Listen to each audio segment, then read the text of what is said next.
It's good. D. Anderson and the Showboats have won it in overtime. Going to hand this off up the middle for Marable. He's going to fumble. Ball's loose. And St. Louis picks it up. That will do it. The Battlehawks defense makes a play late. Game on the line. Looking to throw. Has time. End zone. Incomplete. It's incomplete. The Stallions hang on to win. For overtime. DeLeo to throw. Pass. Caught by Roland. Needs some help. Not gonna get it. He's stopped a yard short. Houston will pull off the upset. Looking to throw. Has time. Deep. Right side overthrown. Picked off. It's intercepted by Keenan Isaac. He's gonna need it right there. If they hand this off right side for Roland, they convert the 10-5.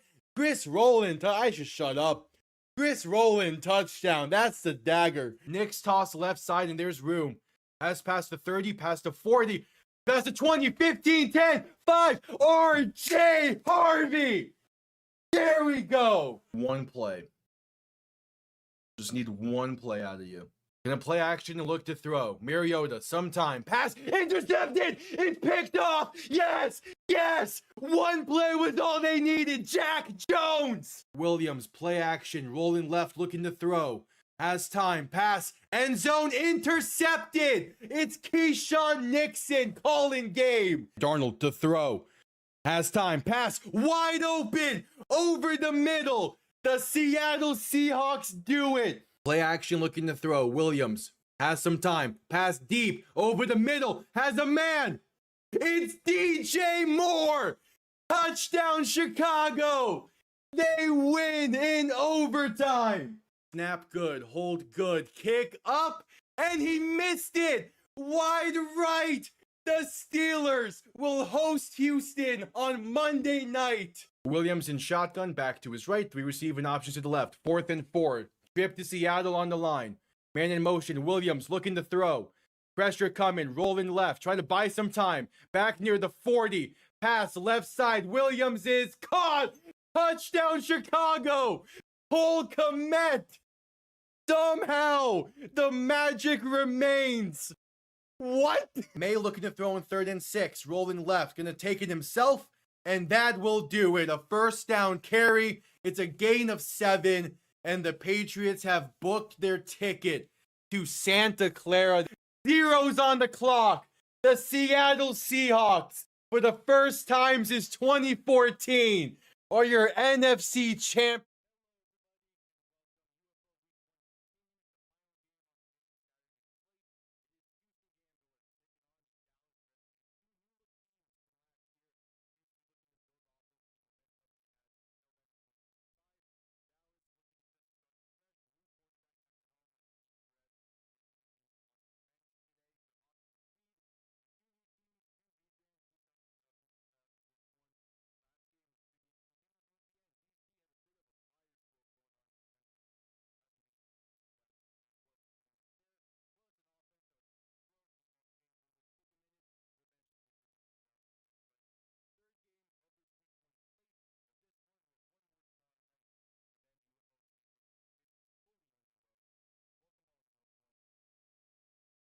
Thank you for that. Welcome on in.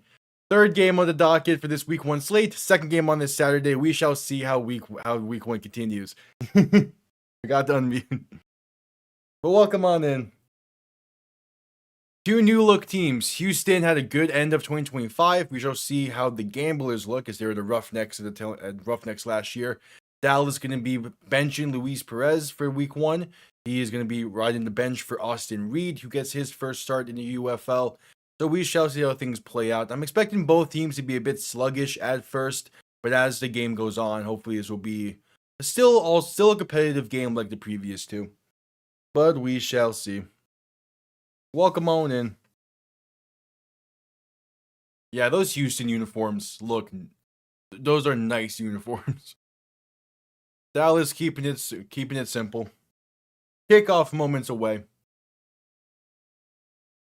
Welcome on in.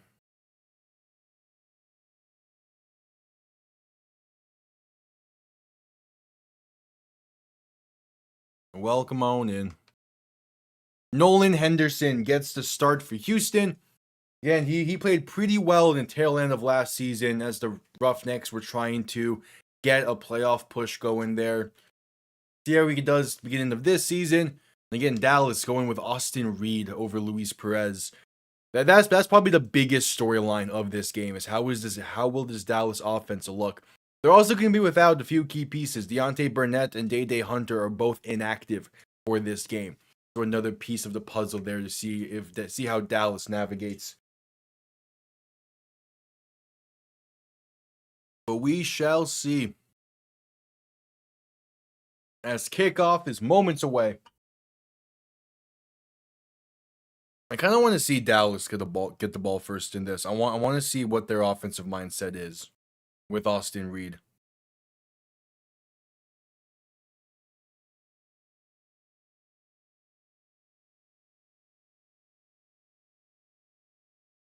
I am curious on what their idea is with this offense.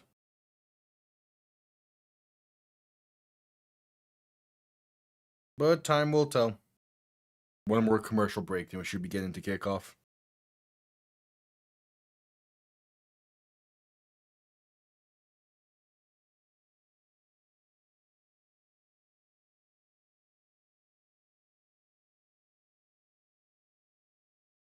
But welcome on in.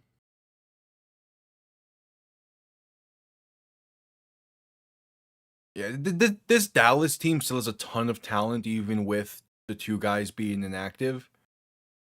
I'm curious on what kind of system they're gonna run with Austin Reed instead of Perez. And then obviously defensively, like they have talent still, so I'm not worried about their defense too much. Yeah, Houston going with Nolan Henderson. I believe then their backup would be Nolan Henderson's QB1. Hunter Decker's probably QB2, and then you have Taula Tagovailoa as QB3. It could work out. They're gonna be without Kai Loxley for this game, who was a pretty good player for Memphis last year. But they just have other talent amongst that roster though. Especially in that receiver room. So we shall see. How many tight ends do they have listed? I know they have a tight end inactive as well. This should be interesting. No real expectations for this game, whereas like previous ones, I was like, especially last game, I was like, I expect some bad blood to be there, but this one I'm just like, yeah, it's technically a rivalry, but at the same time, these teams have been on opposite conferences the past few years. So Houston will get the ball first in this one. So we'll see this Gamblers offense first and foremost. All right. So we shall see. Brief look around that stadium. It's a very tough look for Dallas because Louisville really showed out last night, and then St. Louis always shows out. Dallas it's full-ish. It's not too like it's not Louisville full. But like the home sideline, I mean, it looks fine. I'm not sure exactly where they sold tickets to because I know last year there were like only certain sections occasionally. So I'm not sure if they like only sold tickets along that home sideline. It seems like that's the case. If so, then yeah, they filled it up pretty nicely. If they didn't sell tickets on the away side. I mean that now just the question of which side's the camera going to be showing consistently.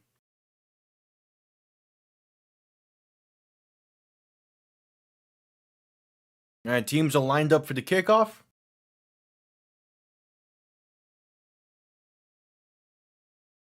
And the third game of UFL Week 1 is underway. Kickoff going to be returned beginning from the 10-ish. Has space up past the 20, past the 25, and slip into the 27. So the Gamblers will start from there. Okay, yeah. I'm sure like as this first drive progresses, it probably fill up a bit more. That home sideline's not bad. I've seen worse. Still not great though. I was hoping for more out of Dallas.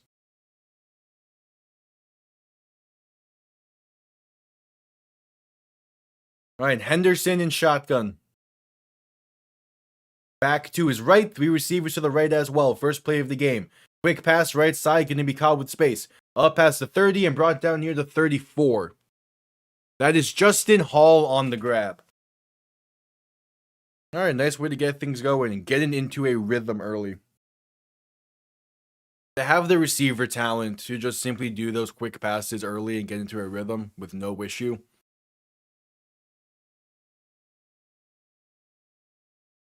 Henderson in shotgun, back to his left. 3 receiving options to the left as well. 2nd and 4. Going to hand this off up the middle and going to stumble his way for about a yard, maybe 2. It is Jalen White on the carry. And now a 3rd and short coming up. Early 3rd down test for Houston.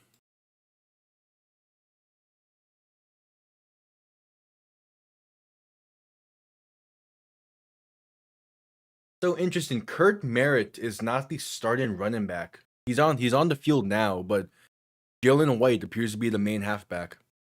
All right. 3rd and 3. Henderson in shotgun, back to his right, 2 receivers to each side. Going to look to throw. Henderson with some time, going to step up and take it himself. It's stumbling forward and brought down at the line of scrimmage for no gain. So Houston goes 3 and out to begin this game, and we'll see this Dallas offense coming up next. Yeah.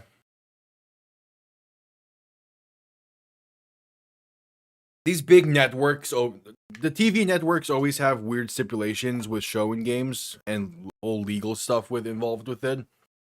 So I don't even play their game. I don't risk it. There's no point in battling that. Showing live games always comes with weird stuff, so I use the highlights for power rankings. Punt comes off clean, going to be returned beginning from the 15. Base up to about the 25. Not a bad return. Yeah, okay. The stands are starting to fill up a bit. Still not great, but they're filling up a little bit. We'll see as the game progresses. As Austin Reed takes the field. First time starter here in the UFL, going to be replacing Luis Perez for this Renegades team. As Perez has been the starter there for about 3 or 4 years at this point. Austin Reed gonna get the reins. Reed in shotgun, back behind him, tight end in the backfield to his left. Going to hand this off up the middle, first play of the game, and it gets stuffed. First play for the Renegades. It gets stuffed, going nowhere. All right.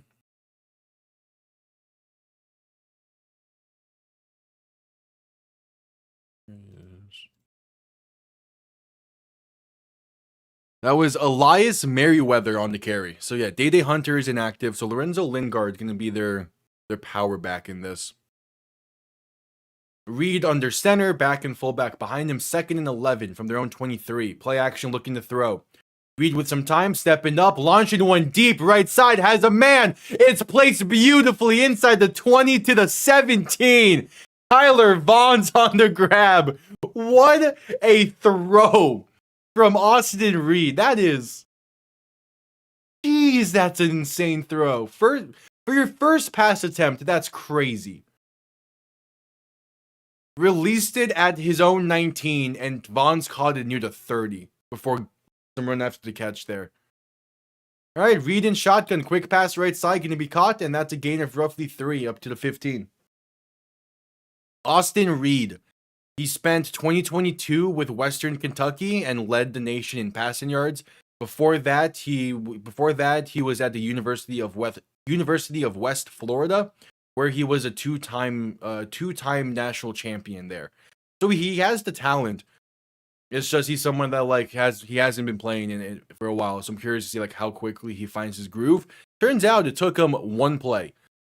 Reed in shotgun back to his left. 3 receiving options to the left as well. Ball on their own 15. Reed looking to throw. Has time. Pass left side for the end zone. Is just out of reach and incomplete. Looking for Drake Stoops. So 3rd and 7 coming up. There is a lot of zip on these passes. This can be a fun game, huh? It's a good read. Just barely put too much into it.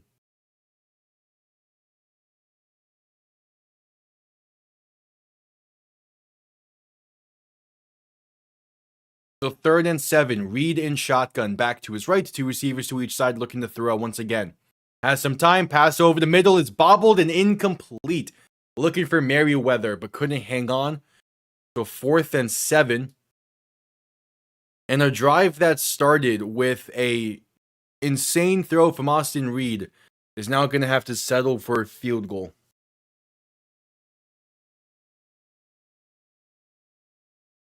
That was a 50-plus yard in-air throw from Austin Reed for the first pass attempt of the. Good on you. That's a gutsy throw to make. All right, 33-yard kick from the right hash to put Dallas up by 3 early. Kick is up, and it doinks no good off the left upright. This game remains tied at 0. Hold it way too much left. And that'll bring us to a commercial break. So again, a drive that started with a heave of a throw. Not only is it a 50-plus yard throw in air, it was placed beautifully in the bucket of Tyler Vaughn. And then the drive ends with no points. Because of course. And we go to commercial break.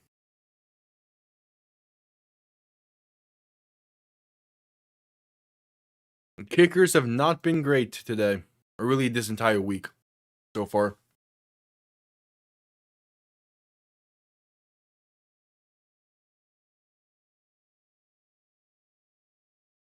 All right, so at commercial break.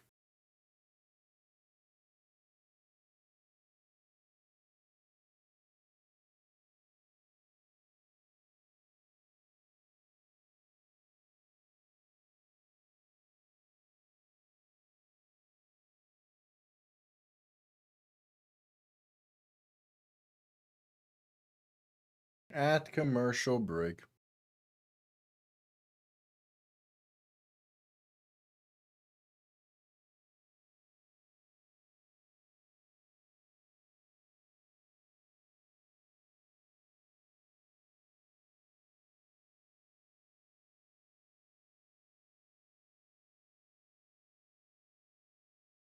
And we'll see what this Houston offense can do. Getting saved a bit. They went 3 and out.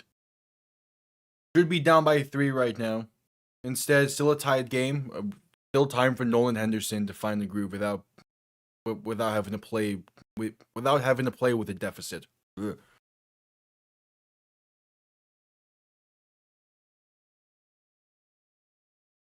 We shall see.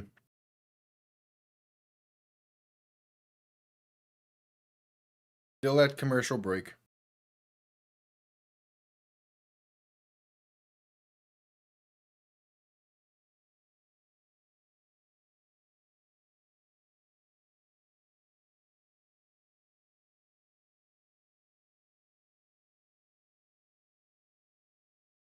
There's got some baseball commercials coming up. All right.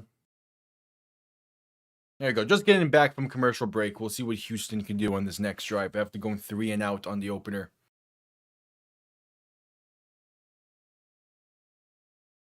Yep. I do like how they've scheduled week 1. And especially like tomorrow being 2 brand new teams to the league is gonna be fun.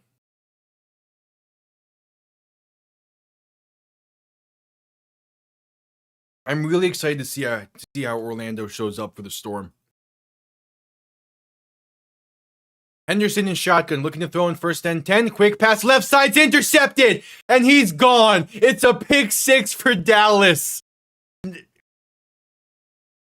Off the bat, this Dallas defense making plays left and right. Just no chance that play was anything else. Stephen Jones gets the pick 6 for Dallas. They go up by 6. Pass was behind. Looking for John Trey Kirkland. That pass was just too far behind, and Jones took advantage. Disaster start for Houston. Everything, all phases, disaster start. So Dallas will go for 2 to try and make this an 8-point game early. Reed in shotgun, back to his left, 3 receivers to the right. Making some adjustments. They're going Wildcat now. Keeping it himself up the middle, and he gets nothing with it.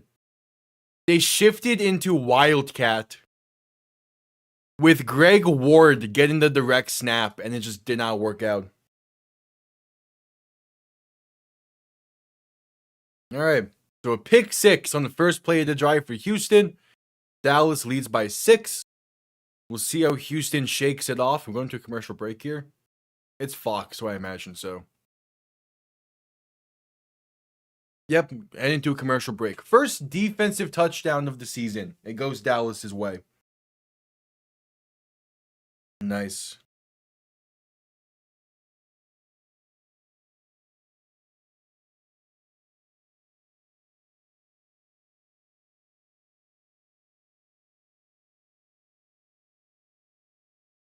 All right.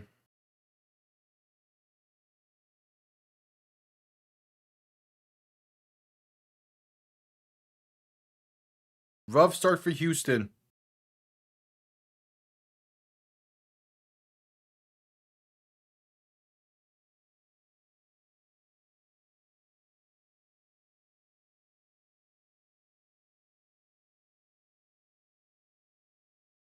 Rough start.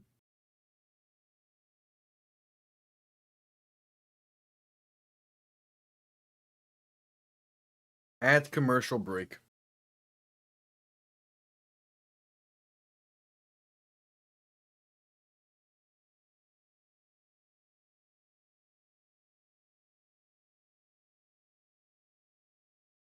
All right. At commercial break after the pick 6.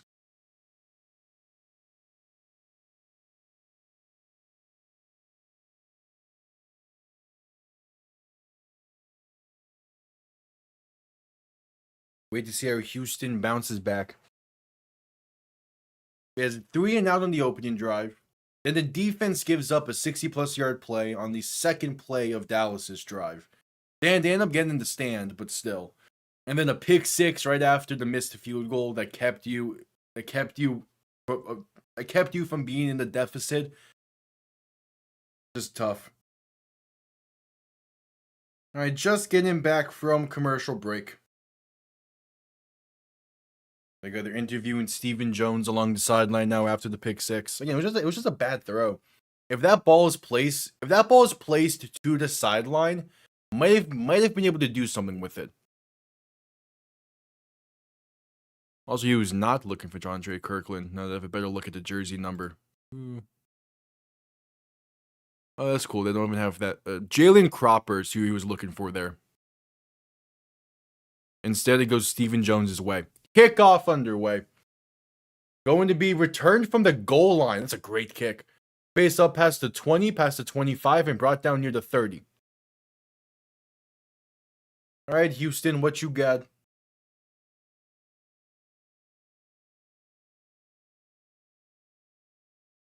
That's weird. Yeah, I know. I'm just watching it on standard Fox. Because it's... What the fuck did Fox... Okay. Yeah, because it's... I mean... Yeah, that's weird. No, I haven't used Fubo myself yet. I haven't had a need to, so... Henderson in shotgun, back to his left. 3 receivers to the left as well. Going to look to throw once again. Pass over the middle is incomplete. Dangerous throw. I like that they're still sticking with him, but that's a dangerous ball over the middle. looking for Armani Rogers. Hey, if you're gonna put a dangerous ball somewhere, at least put it in the vicinity of someone like Armani Rogers, who has proven NFL time. So I don't hate the throw. It's just right after the interception. Henderson in shotgun, back to his right, 3 receiving options to the left. Ball on their own 30. Henderson, play action, looking to throw. Pressure comes quick. Pass right side, gonna be incomplete. Nearly intercepted again.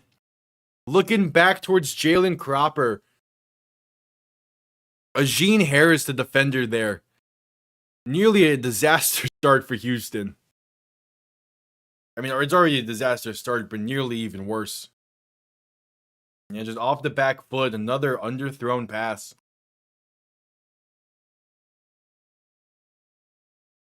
That's just lucky to not be picked.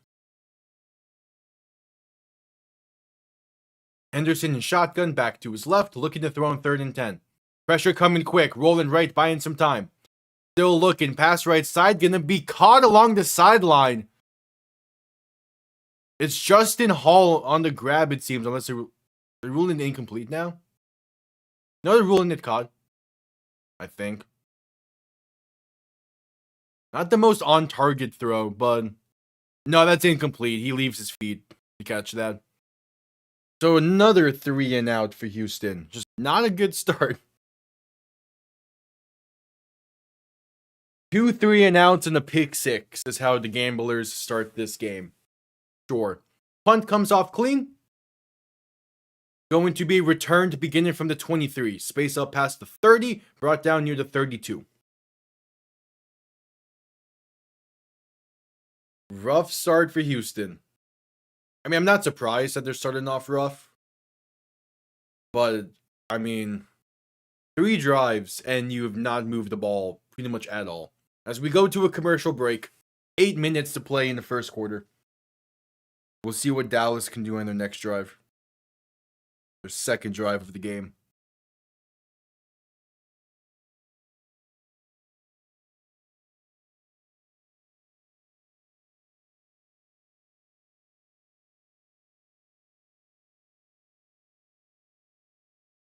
Alright, at commercial break. There we go, been waiting for the attendance numbers. So from St. Louis, the attendance numbers. 31,000. That is perfect. That's where St. Louis wants to live. They want to live in that 30 plus K range. If they can do that consistently, they're going to be just fine to keep staying at the Dome.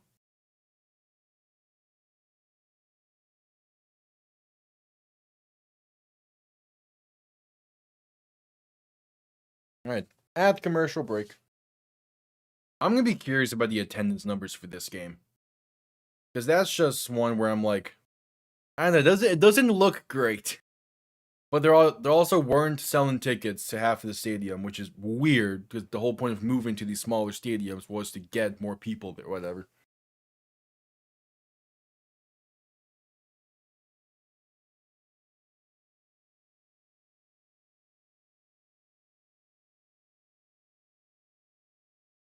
Alright, just getting back from commercial break.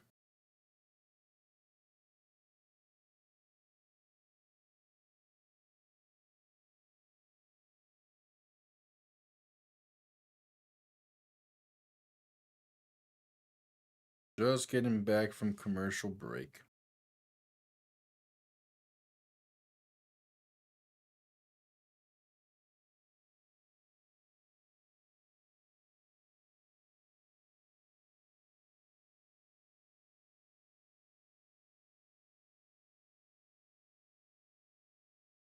Well, the team that moved out of Michigan is Columbus, so we'll see how they do next week in terms of attendance. I imagine, though, that still they're going to be just fine. Columbus has been hungry for another team. And also, they're going to be back in Michigan soon. The plan is to expand again in 2028, and then by then Michigan will have a MLS style stadium. So the Panthers will be back. It's just what's going to be the other team.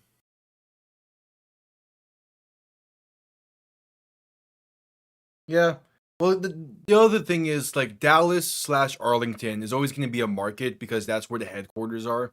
They're not going to move the team. Reed to play action, looking to throw. Pass tipped at the line and incomplete. Gets tipped twice. Luckily, not picked off.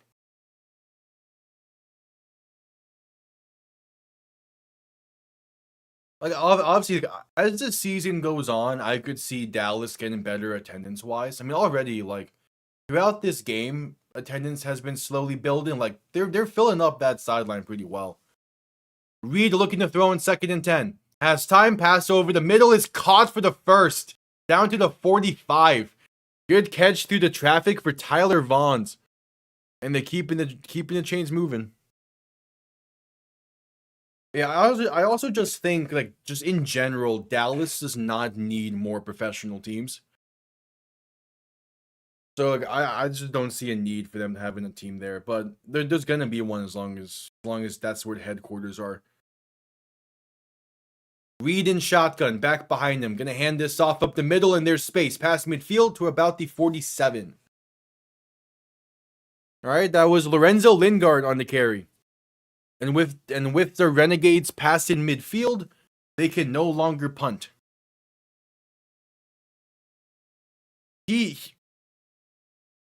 During the tail end of last year, the final 3 or 4 weeks, he really hit the scene and was playing well. But that was also with a different system to what they currently have. Reed quick pass right side, going to be hit at the line for no gain.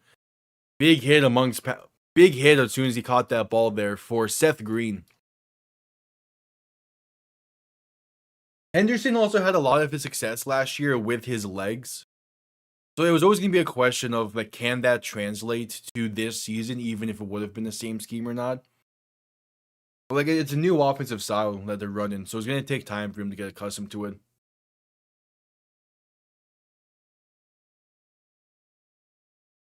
Third and 3. Reed in shotgun, looking to throw. Pressure coming, and ball comes loose! Ball comes loose, and I think Dallas has it, but they're going to be in a tough spot either way.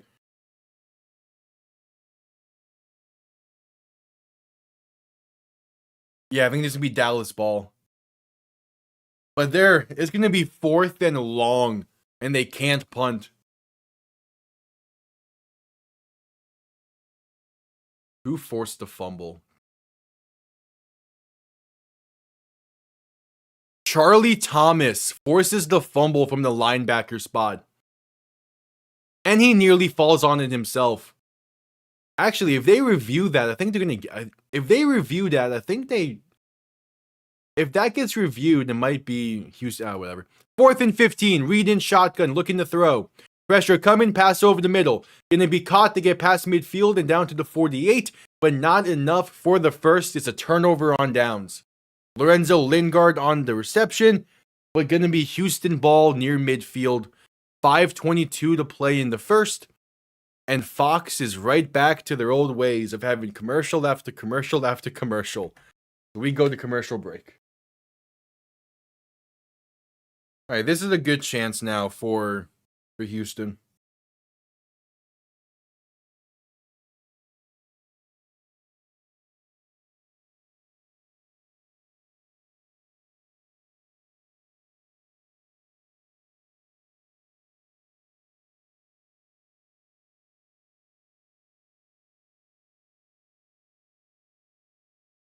At commercial break.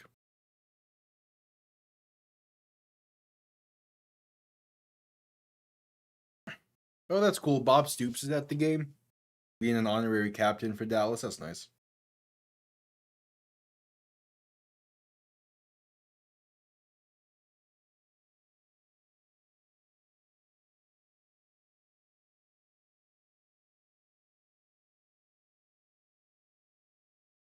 All right, at commercial break.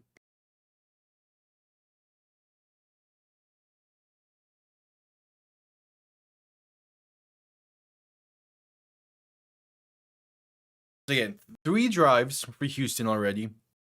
2 of them were 3 and outs. 1 of them was a pick 6.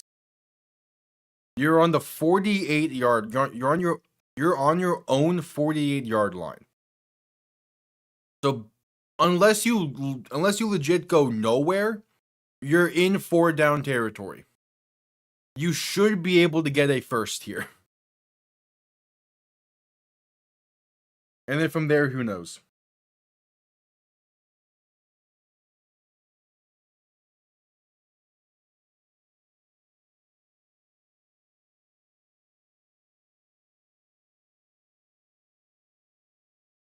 But we shall see. All right, just getting back from commercial break. 5:22 to play in the first. Oh, and there's a quarterback change. It's Hunter Deckers in the game for Houston. Okay. It took 3 drives. After this drive, I was gonna pose the question because I thought figured they're gonna go nowhere. Deckers in shotgun, back to his left. Gonna play action, look to throw left side. Gonna be caught past midfield, fights his way inside the 45 to the 43. Gain of 9 for the lefty, Hunter Deckers. Alright. Already more yards than they've gained any of the previous 3 drives.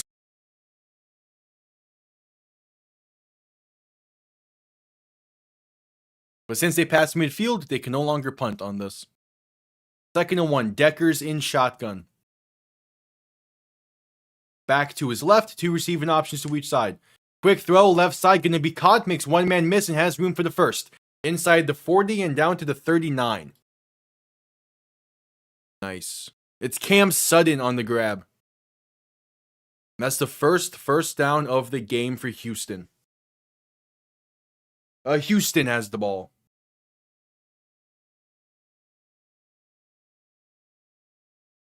Yeah, the possession's a thing on top of each team's thing. So Houston has it. Deckers in shotgun, back to his right. Quick throw, left side once again, gonna be caught with space inside the 30 and down to about the 28. Another first down pickup for Houston. It is Jalen Cropper on the grab.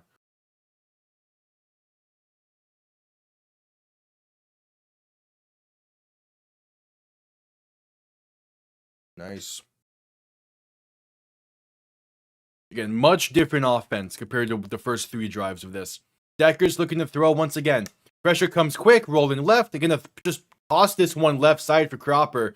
He makes a diving catch for a gain of 2 or 3.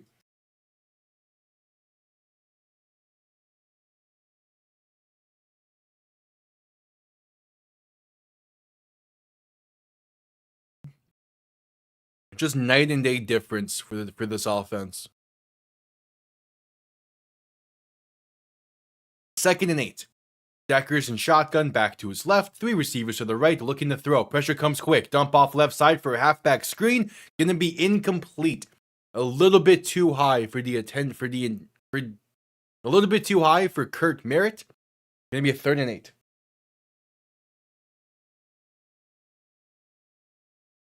Don't know what I was trying to say there.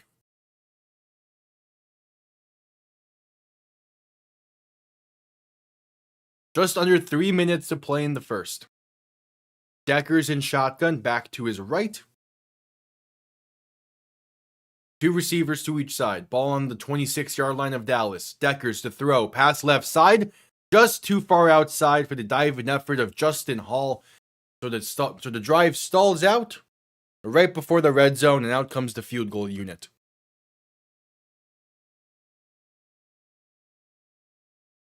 John Hoyland on for the field goal try to put the Gamblers on the board, making it a 3-point game.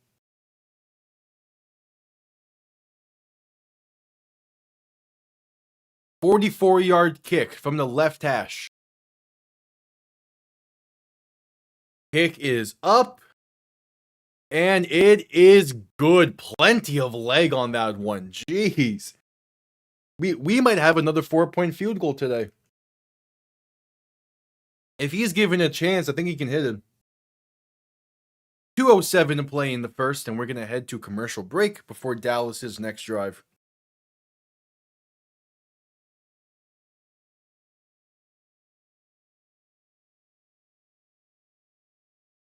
So at commercial break.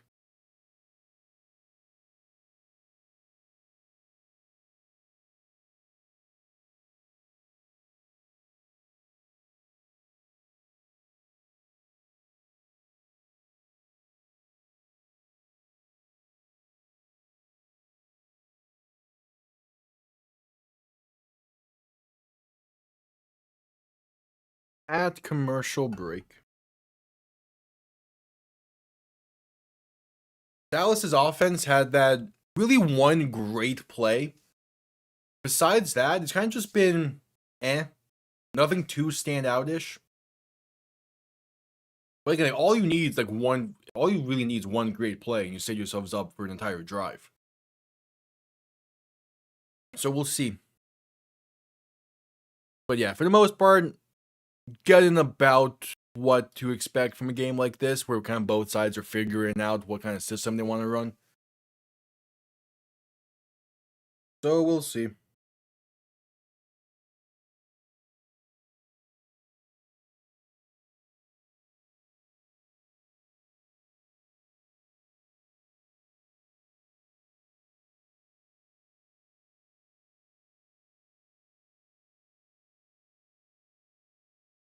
We will see.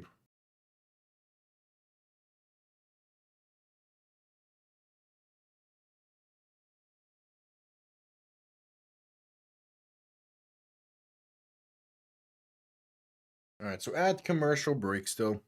Fox loves these commercials.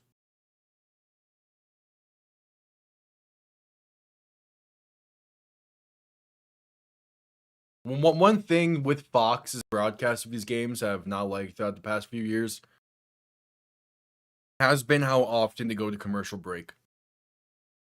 Last night it was fine, but so far tonight, it's been back to its old ways. All right, just back from commercial break, 2:07 to play in the first.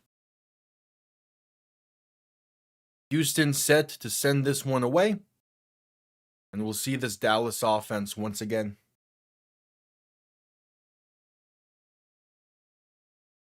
Kickoff going to be returned beginning from the 5. Face up past the 20, past the 25, past the 30, 35, down to about the 37.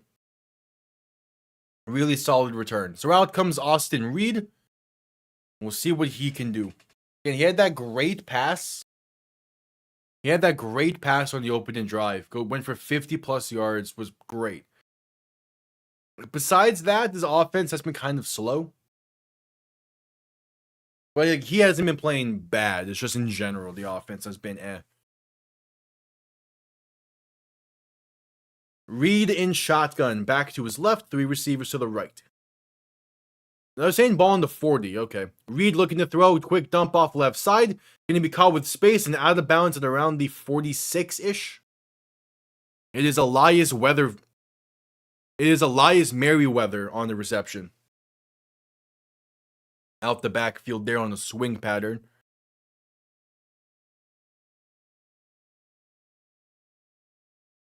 It will be a 2nd and 3.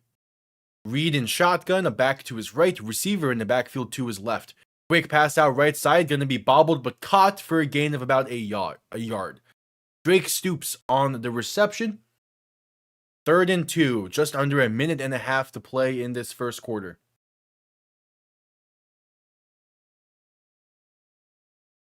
All right.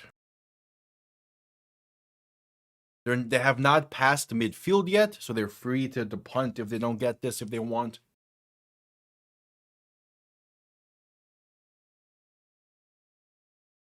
Reed under center. Back behind him, 3 receiving options to the left. Ball on the 48-yard line. Gonna hand this off up the middle and get stuffed at the line. Absolutely zero chance that play was gonna go anywhere positive. Malik Fisher in there for the tackle for loss. That Malik Fisher was a great addition to this Houston defense. He spent last season with DC. He was great for DC. Finds his way to Houston, and we'll see if he can continue being that all UFL type of player that he was last year. And the offense is staying on the field for Dallas. It's 4th and 3. Reed in shotgun back to his right. 2 receivers to each side, looking to throw. Reed with some time. Dump off right side. Wide open Merriweather. Has space inside the 45 and finally being stood up at around the 41-yard line of Houston. There's some pushing and shoving going after the play. There's a penalty marker down. There's some pushing and shoving. There's some maybe some theatrics some acting going on there from Merriweather, but if it gets the penalty thrown and it gets some extra yards in, it's gonna help.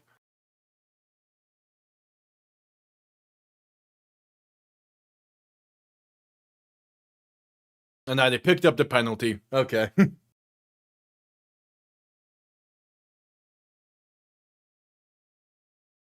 Yes. Not necessarily Oscar worthy act in there from Merriweather, but it almost worked. That'll be the end of the first quarter as well. They'll let the clock run out from there. So 15 minutes in the books. Dallas leads by 3. First and 10 coming up from the Houston 41-yard line, but first a commercial break. All right. Game's going well so far.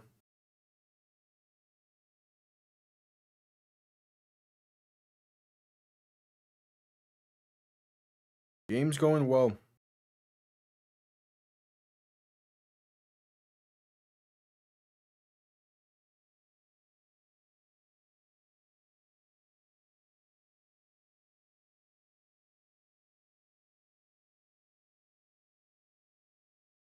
At commercial break.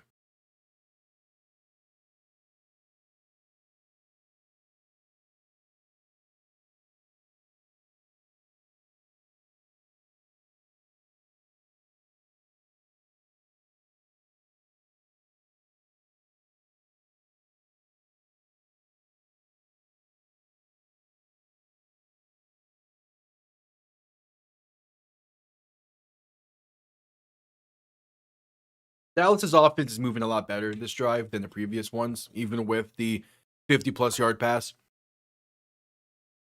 But it's still like, there's still stuff to work on. The run blocking has not been good for Dallas at all. And that's going to cause some issues later down the line.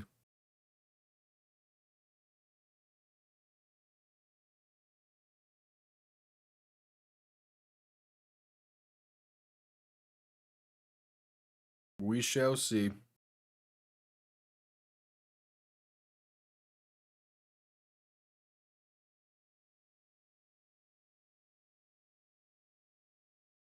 We shall see. Still at commercial break.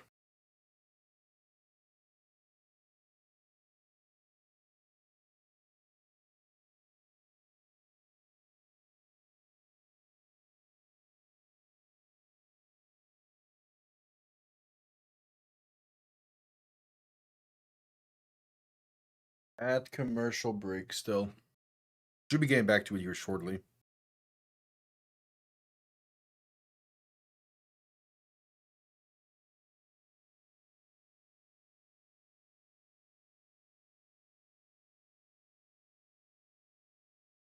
It is a 4-point field goal is 60-plus yards. So if you hit from 60 plus, you get 4 points. It happened in the last game between DC and St. Louis. Matt McCrane hit from 60. They got 4 points to begin the game. Yeah, it's just because the thing is, you're not allowed to punt once you pass the 50. So really, from the 50 to the 40 is a bit of no man's land. So if you have a third and if you have a third and let's say 10 from your side of 49, they want to give you some incentive to still get some yards, even if you won't get the first. So by making it so you get an extra point for field goals, it does that. Read play action, looking to throw. Pass deep right side, going to be caught inside the 15 and down to the 12. This Dallas offense, man, when it wants to be explosive, it can be. It's Emmanuel Butler on the grab. And they're inside the red zone once again.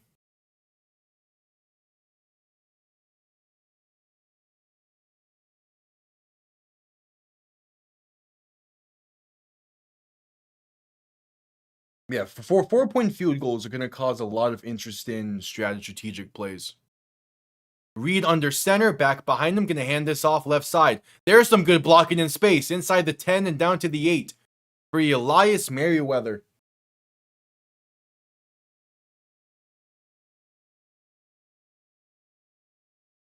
So a second and roughly 2 coming up.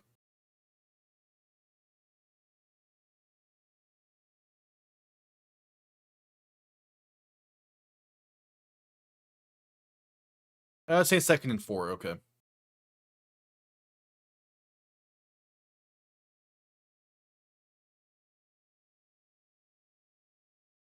In shotgun, back to his right. Going to hand this off once again up the middle, and there's space for the first. Down inside the 5 to the 3 for Elias Merriweather.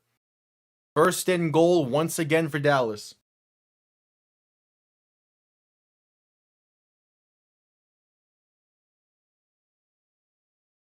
All right.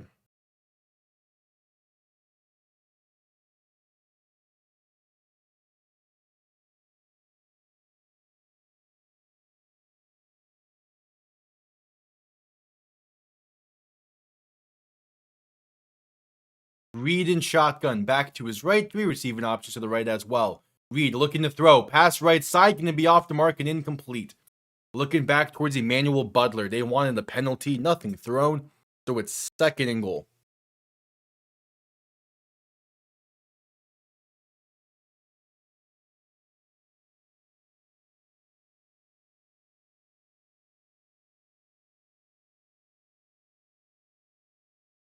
All right, 2nd and goal. Ball on the Houston 3-yard line. Reed in shotgun, back to his right, 3 receivers to the right as well. Making some adjustments at the line. Play clock winding down. They're not going to get that snap off in time. Will be a delay of game for Dallas. Unless they got a timeout off in time. They're going to give them the timeout. So that's their first.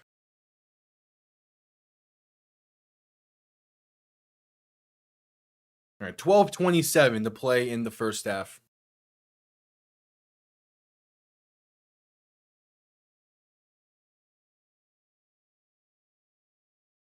All right.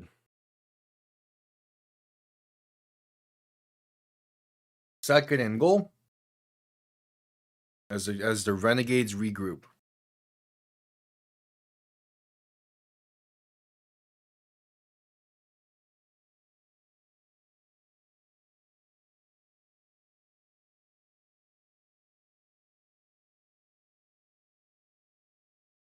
Second and goal.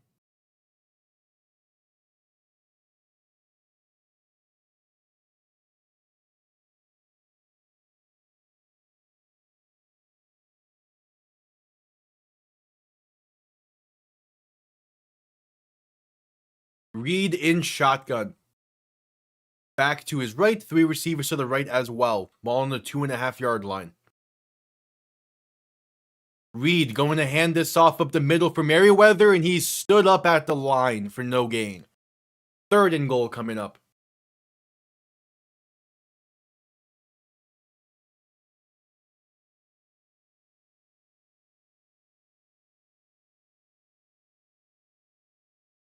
All right.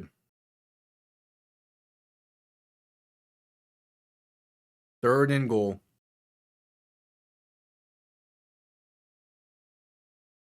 Reed in shotgun, back to his left, 3 receivers to the right. Going to look to throw once again. Reed with time, pass right side. Elias Merriweather walks it in for 6, untouched, and the Renegades extend this lead to 9. Just too easy. Just too easy of a drive. And this Dallas offense finally gets on the board. Playing well out there. Yeah, just no one near him. Camp cannot be leaving someone that wide open, no matter what level of football you're playing. That's too easy. And they're going to send out the field goal unit for the extra point. Just to simply make this a 10-point game.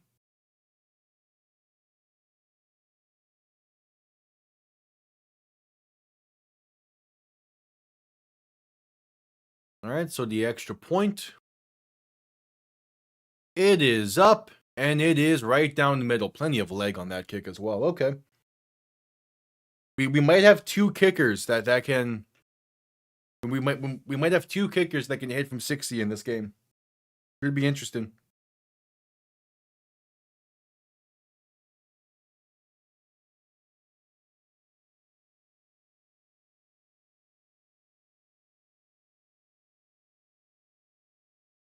But go into commercial break.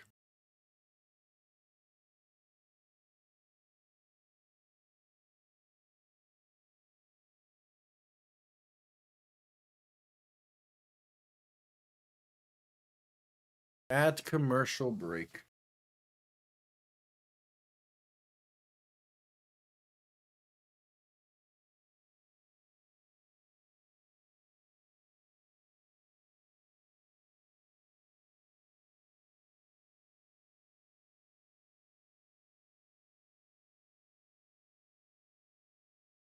All right. So Houston's offense took a massive step forward with Hunter Deckers being behind center. So they're still very much in this. This is not that big of a hill to climb for them. But again, consistency from the offense is going to be good. And with Deckers getting the second drive now, just getting more comfortable with this, I think they're going to be fine. Which hopefully should lead to this being a pretty damn good game.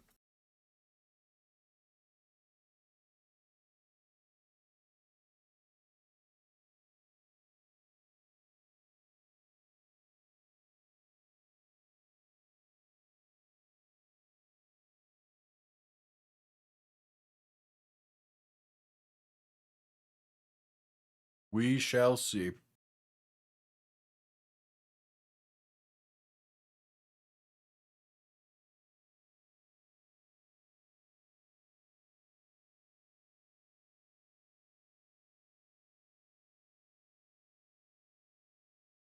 Still at commercial break.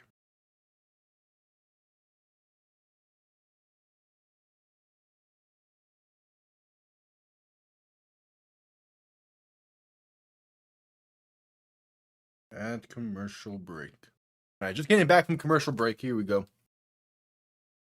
Dallas set to send this one away after the touchdown drive. We'll see how Houston wants to respond. Down by 10. It's a tough hill to climb, but it's not impossible.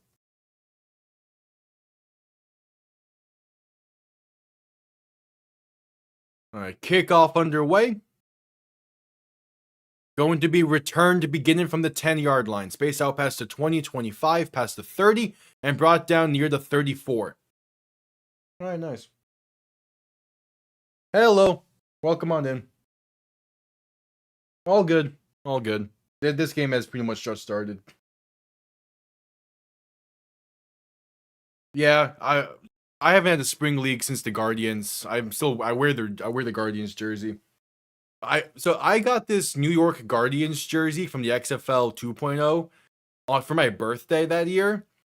The week I ended up getting it was the week they canceled the league for COVID.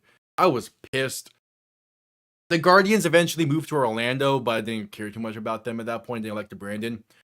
Deckers pass deep right side. Could he be caught inside the 40 to the 39? It is Jalen Cropper on the grab. This Houston offense looks so much better compared to what they did the first 3 drives. Just night and day difference.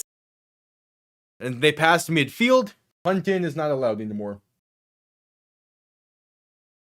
I'll probably soft root for the Storm, but I've really come to love not having a team in this league. And just being a fan of the league as a whole. Decker's handoff right side can be a gain of about 2 or so. That is Marcus Yarns on the carry. I had a teammate that was a Vipers fan and was going to go to the game that weekend that the league got canceled for COVID. He had the whole trip planned out. It was crazy. We were talking about it during weightlifting. Deckers and shotgun back to his right, 2 receivers to each side, 2nd and 9. Going to look to throw. Pressure comes quick. Deckers ball comes loose, and Dallas can't bring it in. That was an easy fumble pickup. But luckily, Houston somehow gets it at the 35. But Deckers takes a shot there.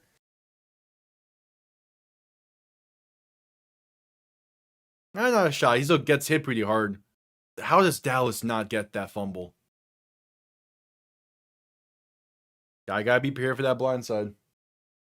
I do love the Gamblers uniforms. I'm very curious about how about how Birmingham's home uniforms look. Because their away ones look pretty good.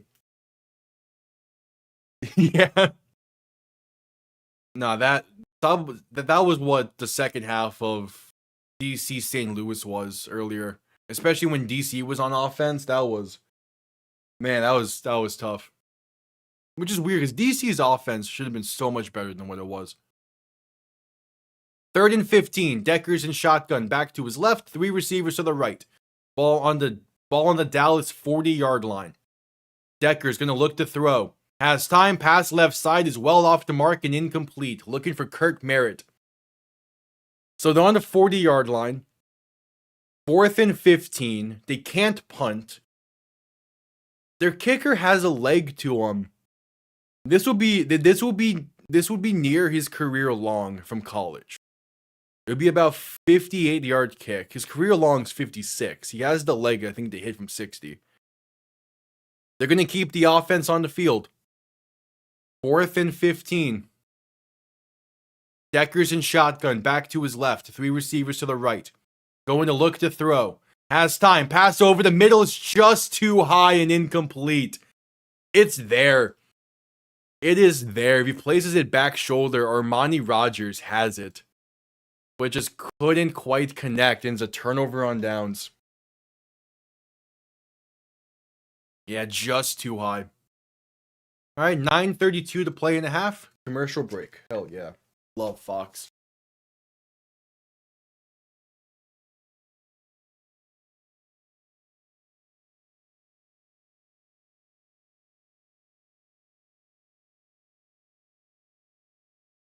All right, commercial break.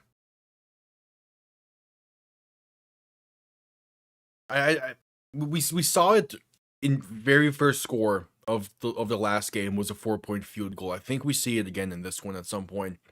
These kickers have a leg to them. Which why I'm kind of confused why they didn't send him out there, but who knows.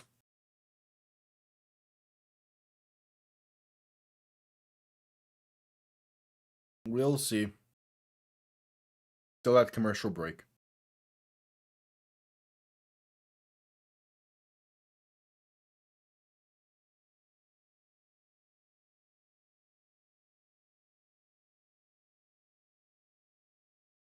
We shall see.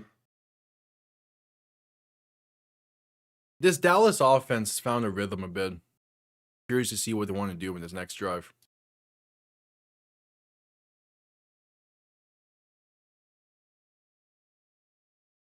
I mean, they didn't really have a choice. I think sending out the field goal unit would have made sense. But you do risk giving them better field position because it would be a career long. So it's like, yeah. There's not much. If they would have lost 2 yards on 3rd down, I think they send out the field goal unit. I think that's what the case would have been. As we're just coming back from commercial break.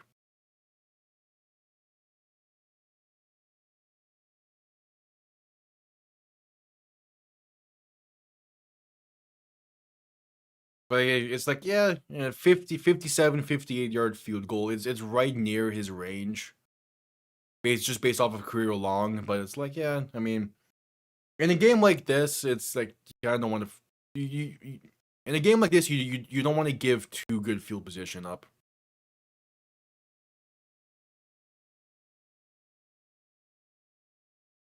Okay, yeah, that stadium is starting to fill a bit. Is there a... Reed under center, going to hand this off right side. And that's a gain of about 4 or 5. That's Lorenzo Lingard on the carry.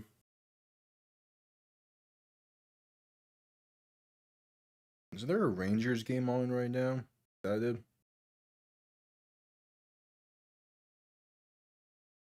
There is, but they're in Philly, so oh well. Reed in shotgun, back to his right, 2 receiving options to each side. Ball on the 45-yard line.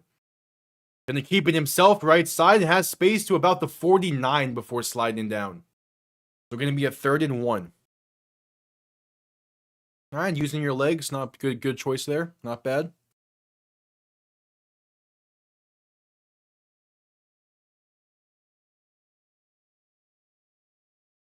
Yeah, 3rd and 1.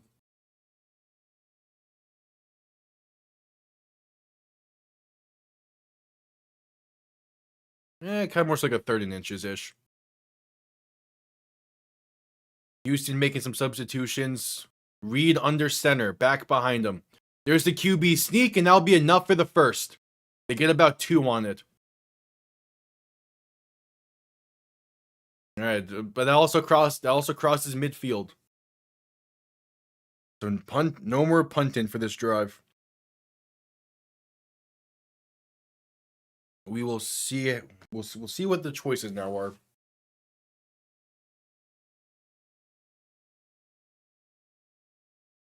This no punting past the 50 rule is going to cause for some fun situations. There was one last game that was like a 4th and 20 that they were forced to go for it on. Read play action, looking to throw. Dump off right side. Has space in blockers. Past the 40, 35, past the 30. And finally forced out of bounds near the 28. Nice jump pass there. Just get it out in space. Baylor Cup on the reception. There is a penalty now as well. It's roughing the passer against Houston. So tack on 15. And yeah, this is a rough start for Houston. Rough start. We're halfway through the second quarter. But it's been a rough game for Houston.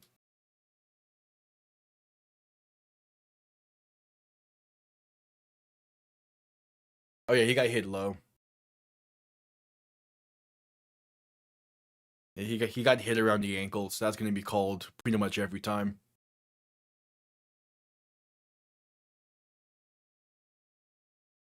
So it will make it 1st and 10 from the Houston 14-yard line. Reed in shotgun, back to his left. 3 receivers to the left as well. Shift in the back to his right. Play clock winding down. Still making some adjustments along the line there. Reed looking to throw. Pressure coming, has some time, dump off left side. And it's a walk-in touchdown. No chance of stopping him. Tyler Vaughns.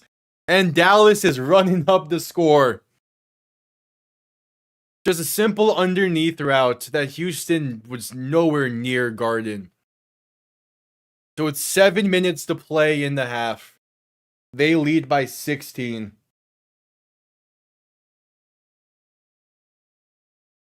Yeah, just underneath stuff. Just underneath stuff. Pass was behind him. Good catch. But just yeah, that speed of Tyler Vaughns. I mean, he's done that for years. All right, I undersell. I undersold what Austin Reed could do. He's been playing really well. The extra point is up, and it's right down the middle.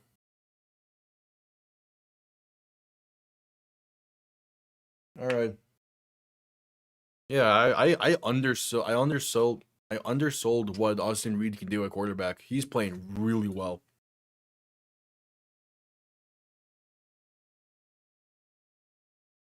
As we head to commercial break.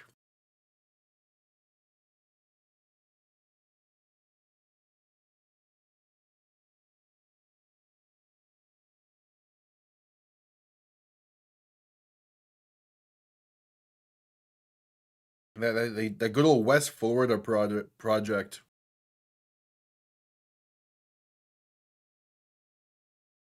Also, yeah, had time in Western Kentucky, but come on, University of West Florida is where it's at.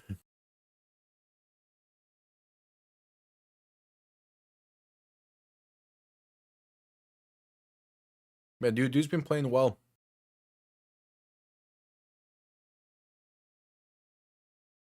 Still at commercial break.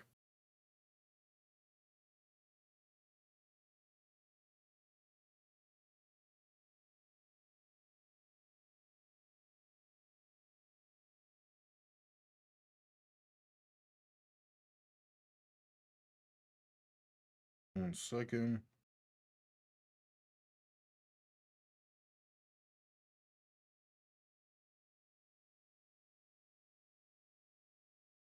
All right, so I didn't realize a friend.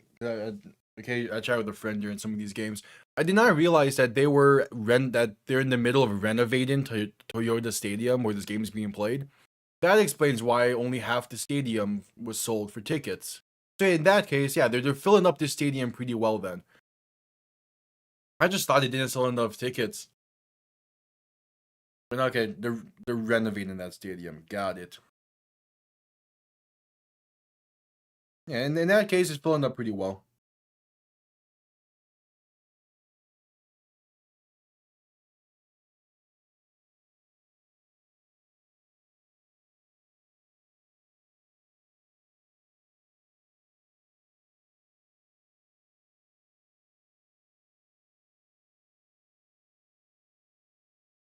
All right, just getting back from commercial break.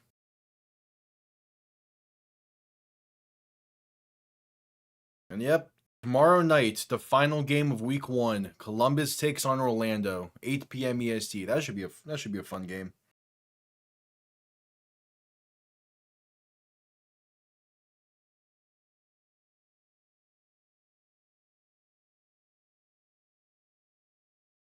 All right, Dallas set to send this one away.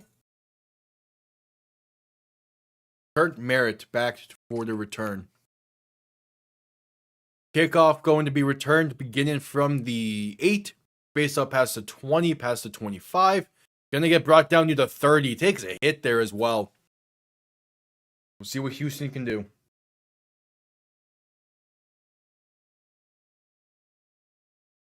Going to need something on this drive. Down by 17. You're down by 17, but the crazy thing is that's a 2-score game. So there's still plenty of time for them to come back.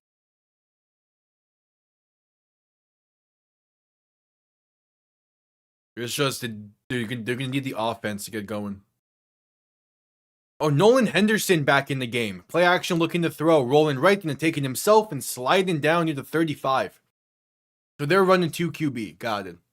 Don't love it, but I got it.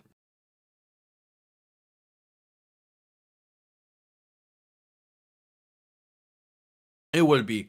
In 2024, there was an 18-point comeback because of the fact that you can get 9 points on a single drive. It was great.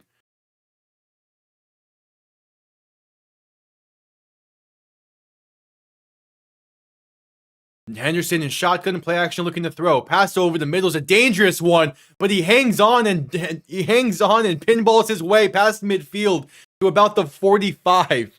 Lawrence Keys somehow picked up an extra like 10 yards on that play when it looked like it was dead to rights.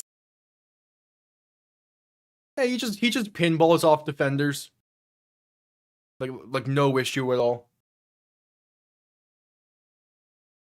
The ball past midfield at the Dallas 44.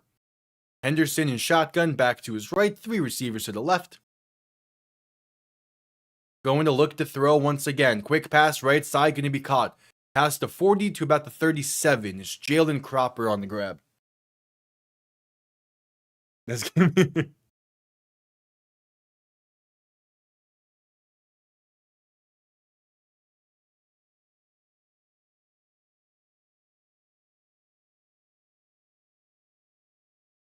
Second and 3. Henderson in shotgun back to his left, 3 receivers to the left as well. Going to look to throw once again. Pass right side. That's a dangerous one and is going the other way. Past the 40 and down to the 45. So much for those dangerous passes. It's Sean Wade with the interception. The second of the game for this Dallas defense. The receiver never stood a chance at that ball. He slipped on the top of his route. Looking for Jalen Cropper once again. Oh, there's a face mask there. There's a face mask there that was missed. Are they going to challenge that? I would chat. Are they going to challenge that?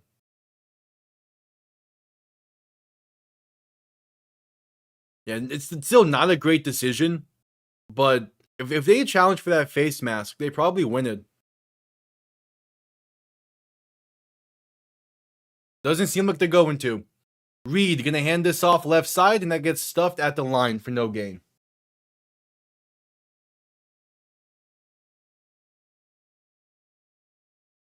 Yeah.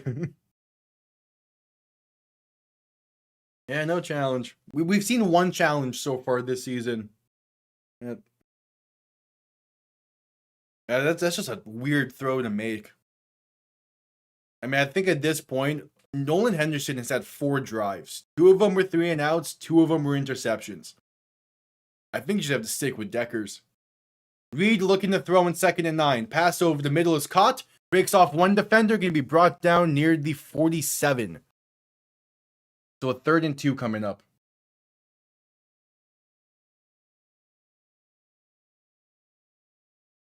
Yeah, we've been seeing teams, especially we've been seeing teams be hesitant with the challengers, especially if they're like first-time head coaches.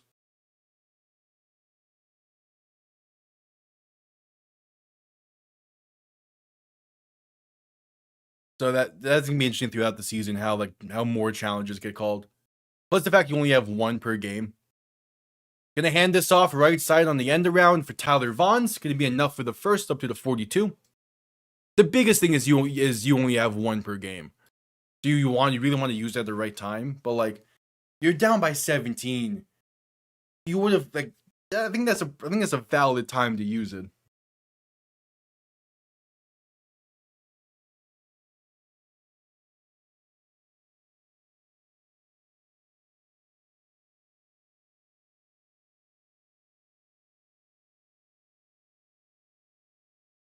All right, Reed under center, back behind him, 2 receiving options to each side, and Dallas will call their 2nd timeout. They're not going to get that snap off in time. Yeah, it's one where like you probably should just throw that. I get wanting to use it in a late game scenario where where like at that point like it could really change the tide, but you needed some momentum in this, and not using it there, yeah, it's questionable. But again, first time head coaches, they're gonna be like more so feeling things out.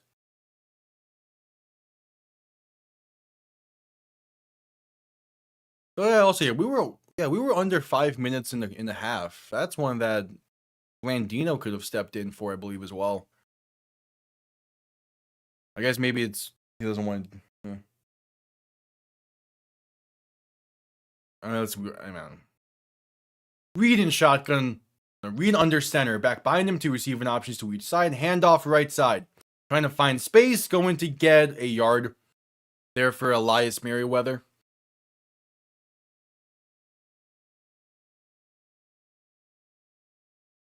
All right.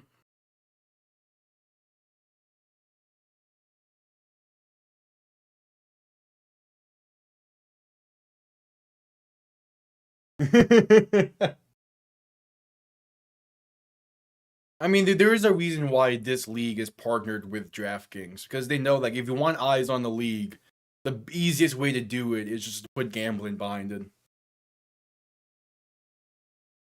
Reed in shotgun, gonna hand this off right side, going to fight his way inside the 40 to about the 37 for Merriweather. Yeah, as long as you do it responsibly, it don't matter.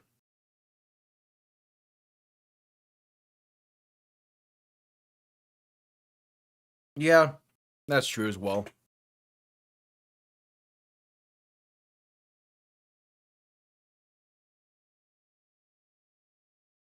All right, they might run this down to the 2-minute warning.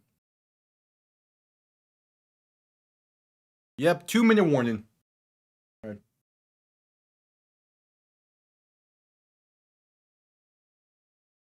So far, this game has been all Dallas, which I'm not the most surprised by.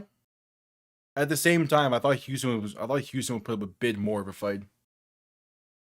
Their offense has just been bad.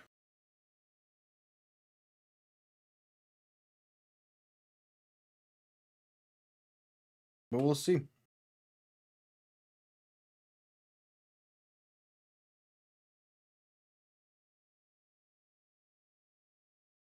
The main thing is there's no preseason. So the best thing you can do for early season with UFL stuff is like, okay, majority of the time you can be pretty confident in the under because these teams are still figuring things out because there's no preseason to get all of those like early season. There's no preseason to get all of the early season hiccups out the way.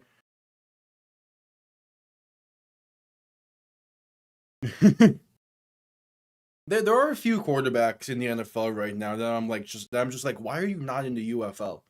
Trey Lance is one of them. I understand like he's the backup over in Los Angeles for the Chargers, and like being in the NFL is still better than anything. But a guy like Trey Lance could use the reps that the UFL would give him. I don't think Deshaun Watson would crack a roster spot in the UFL. I think he's been away from the game for too long.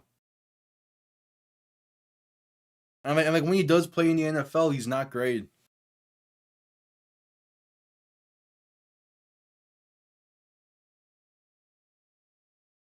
I should be coming back from commercial break here soon. Yeah, he Deshaun Watson's a mess of a I still can't believe the Browns gave him one, that big of a contract, and two, even traded for him in the first place and gave Houston as much as they did. All right, 3rd and 4 for Dallas.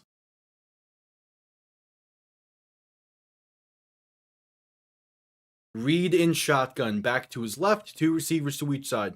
Ball on the Houston 36. Reed looking to throw. Quick pass left side. It's open for the first. Gonna get down to about the 30, maybe the 29-yard line. And the clock will stop.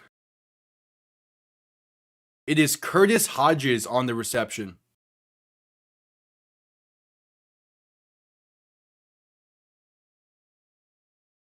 Oh no, that's gonna be dropped.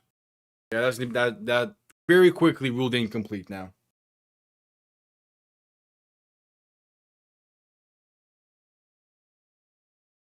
So 4th and 4, they're keeping the offense on the field. Reed in shotgun, back to his right. 3 receivers to the left. Reed looking to throw. Quick pass left side, gonna be caught. Needs to break off one defender, and he does. That's enough for the first. Up to the 29 for Elias Merriweather. And they keep the chains going.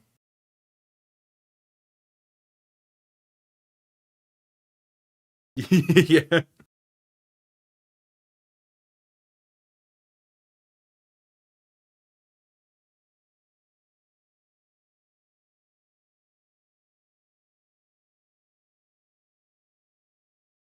Yeah. 1st and 10.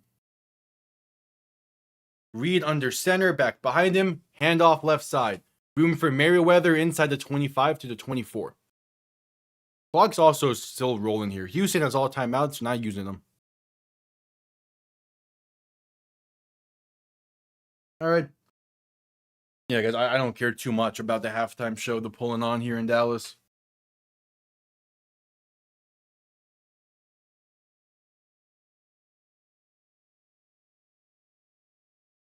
Yeah. Yeah, I think 23 current. Yeah, it's, if Houston comes back, that's going to be shot. Reed looking to throw in 2nd and 5. Has some time. Deep shot. Left side is incomplete. Overthrew his intended target, and somehow that's not picked off, despite hitting Markel Roby in the chest.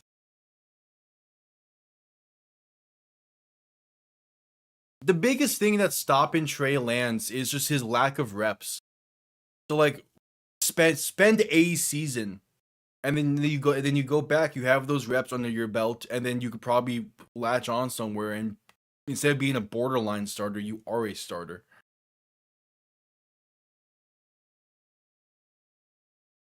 Reed in shotgun, looking to throw in 3rd and 5. Has some time, and that time expires. Sacked back near the 33 is Malik Fisher on the sack. Going to be a 4th and long here for Dallas. Just too easy for him. It's a 4th and 14 now. The fact that Houston did not call a single timeout throughout that's crazy.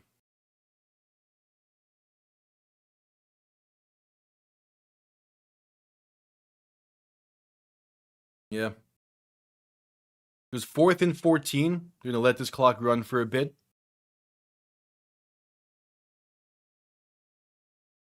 I think Brosmer could find his way to the UFL if he wants.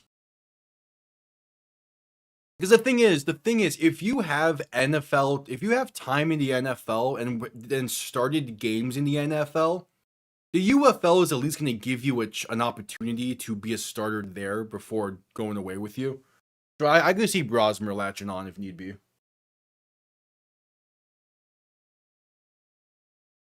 Yeah. All right, out comes the field goal unit. To go up by 20 before the half. We're at the half, basically. He missed from 33 yards earlier. This one from 51.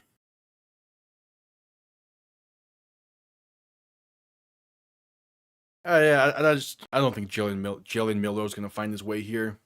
At least not anytime soon. I think he's happy in Seattle winning Super Bowls.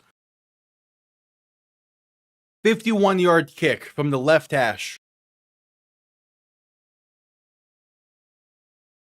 To put Dallas up by 20. Kick is up. And it is good. Sneaked through the right upright. What a guy. You missed from 33, but hit from 51. Sure. All right, 3 seconds remain. Dallas gets ball to begin the second half. So there's that. Yeah, I think Milroe is just fine in Seattle.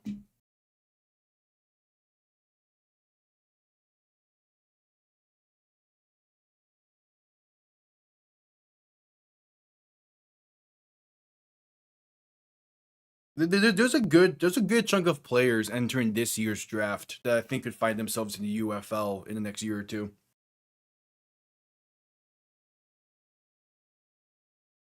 Yeah, and the fact that Sam Darnold himself, went through a ton of ups and downs in his career, so it's probably the perfect guide for Milroe to learn from at this point.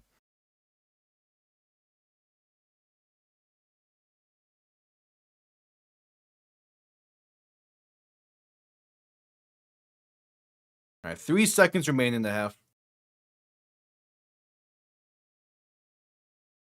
Kickoff underway. Going to be returned beginning from the 7. Spaced out past the 25, past the 30, and down to the 32, and that is halftime. So Dallas will get ball to begin the second half. Up by 20, and this game has a very real chance of getting out of hand quickly once second half starts. But since it just reached halftime, I'll quickly be right back.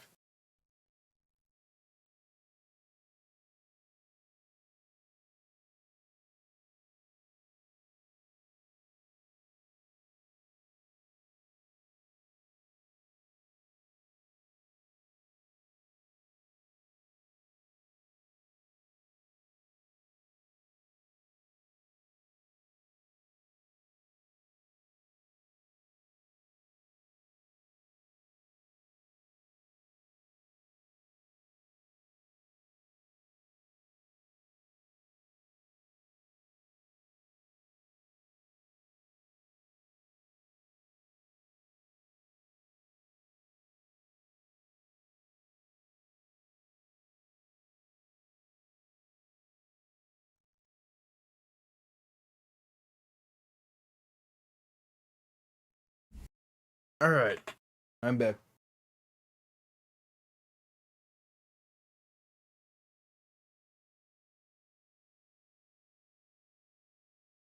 Yeah, getting those snaps are gonna be important.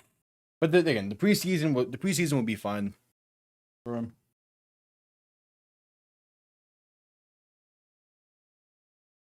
Yeah, well, for a lot of these players, this is their last chance at getting back to the NFL, so they're gonna put their all into it. The players caring has never been the issue with spring football. It's always just been the fans. But now it feels like that this is a league that's here to stay, and the fan turnout has been great throughout these games. Orlando will be the final test for this week tomorrow night, and I think Orlando will have a good turnout. I haven't seen a lot of advertisements for it near me as I'm in that area, but also it's like I don't know. I'm sure if I go closer to the actual stadium, there would have been more.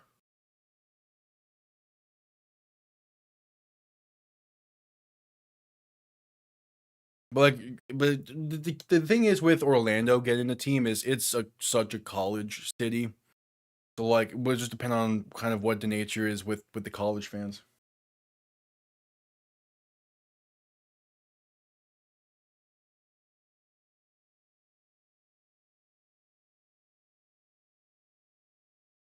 Cool.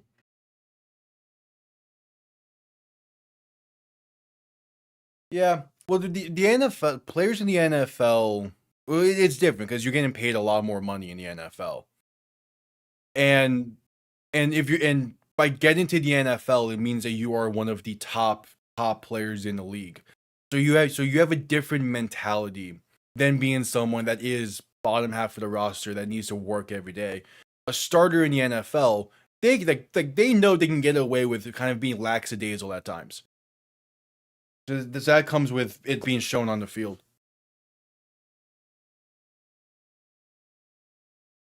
But like these guys, they know that if they don't if they don't put in their all every single play, they might not get another opportunity.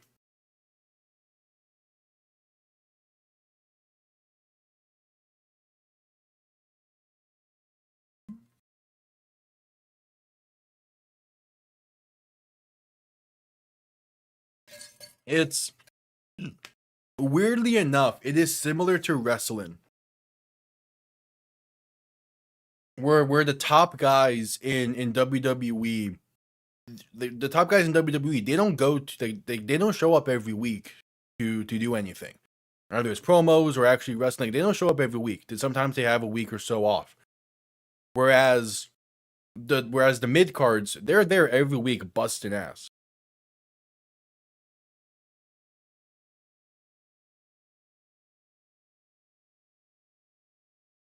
Yeah, I think for the second half you have to ride with Austin Deckers just to give you a chance. Nolan Henderson has not been it. Despite the fact that he did play well last year for Houston, you really need to give yourself a fighting chance in this. Because I mean if you get blown out by 30 plus in week 1, is there really gonna be that much good a fan turnout when you have your home game next week? Like you need this game to be close.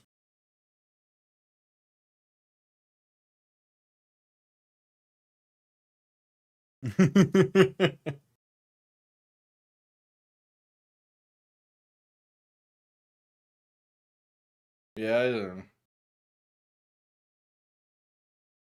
Alright, they're getting the halftime show set up.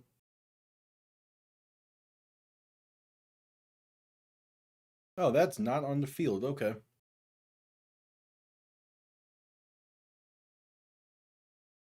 Yeah, I get that. I've been similar.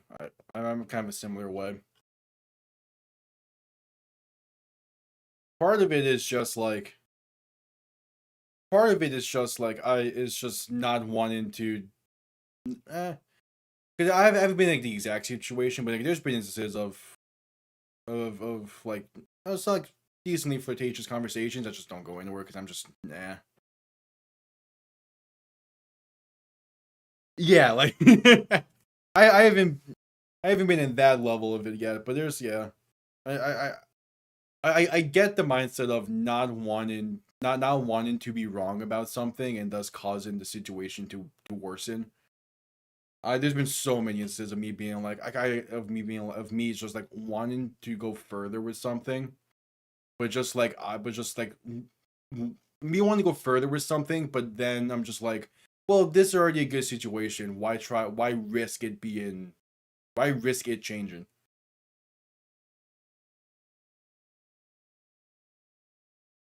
It's one of those things where it's part of it is also like I'm still not in a like just like physically wise. I'm not in like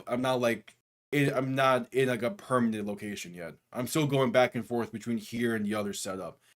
that's kind of like also scaring me away from like diving into anything too deeply, because I don't want to dive into something only to have to like have it be long distance. I'm sure I'm sure I can handle it, but I just don't want to deal with it right now.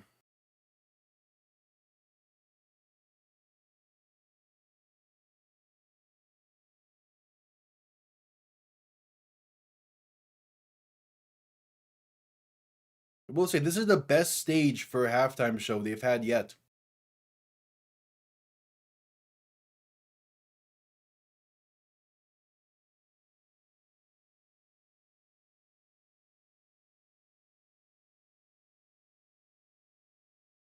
Props all around.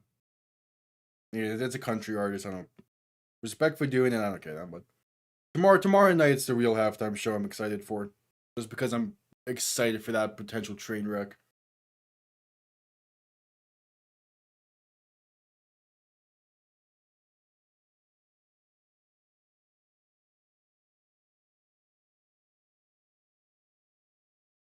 Yeah, these halftime shows are a bit longer than the NFLs are as well, so we might be here for a bit. That's fine.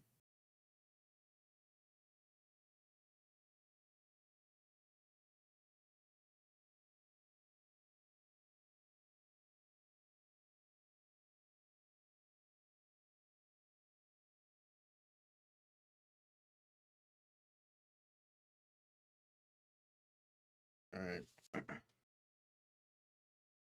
Yeah, as I've said for the previous halftime shows, I give the league props for wanting to make these home openers something special, and going out there and getting local talent and local stars to perform in them. It's great.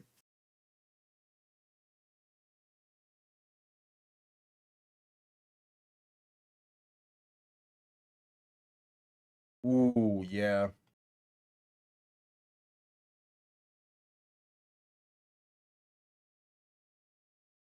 Yeah, jeez. Yeah, that is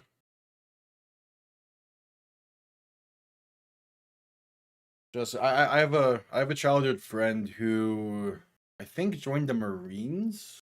I forget exactly which branch she's in, but I know he's in one of them. So like it's scary times.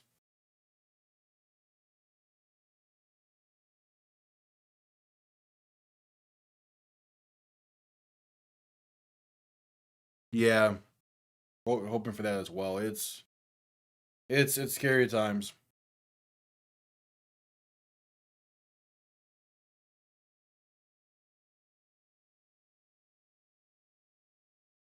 I have another friend who came close to joining, but he's now doing HVAC stuff, and that's fun. That's just funny to me.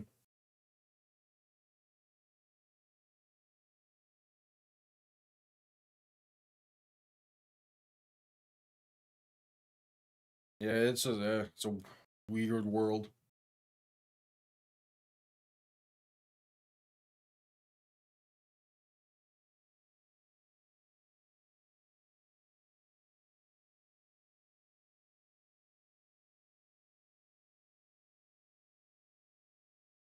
Yeah, yeah, still cruising with this halftime show.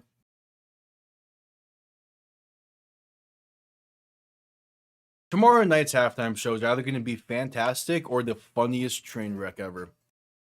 I can only imagine what DJ Khaled has in store for tomorrow night.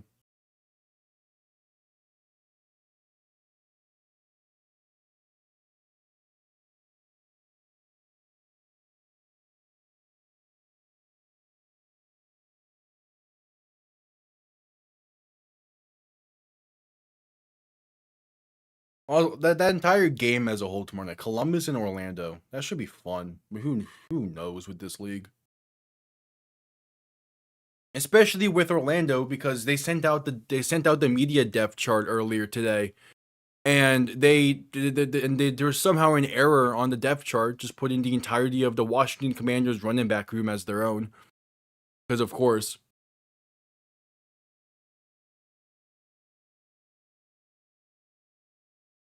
yeah, that's the thing with everything is you don't know how you'll do and how you'll react until you actually get into the moment. And then at that point, it's just going from there.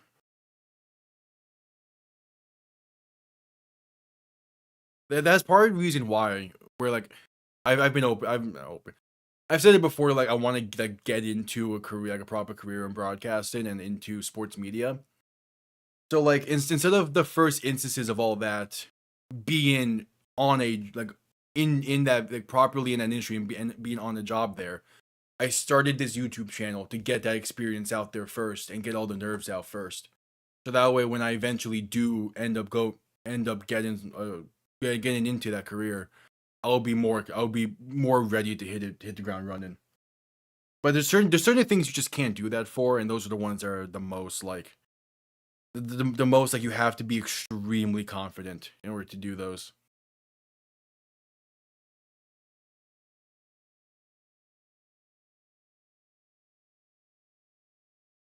Ugh.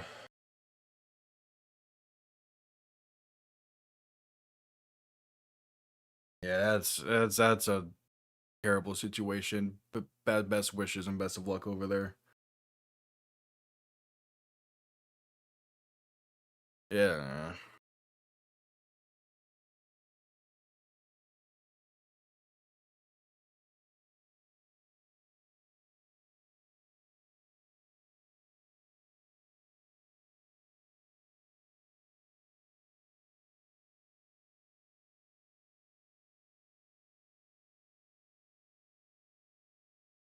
Oh yeah, for sure.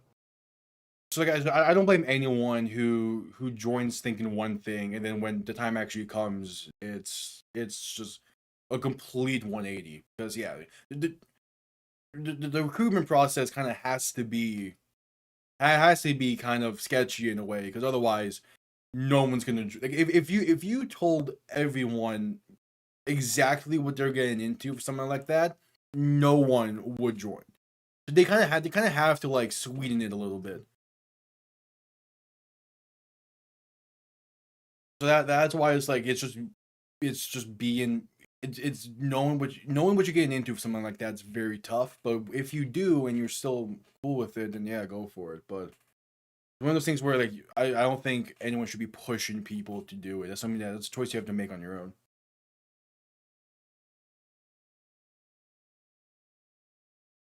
Yeah,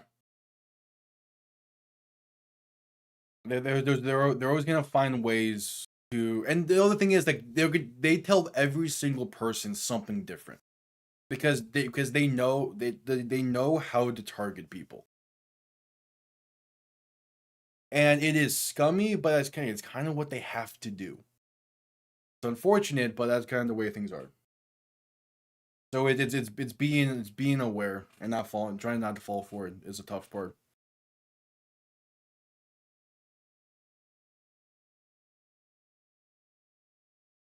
Especially when especially when a good chunk of media, kind of, kind of, a good chunk of media definitely like props it up to be something greater than it is.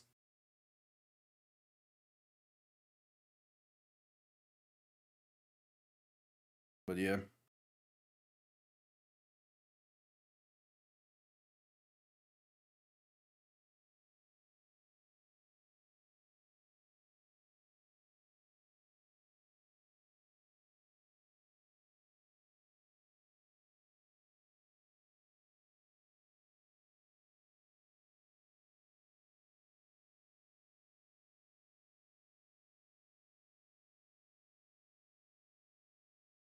yep. Still at the halftime show.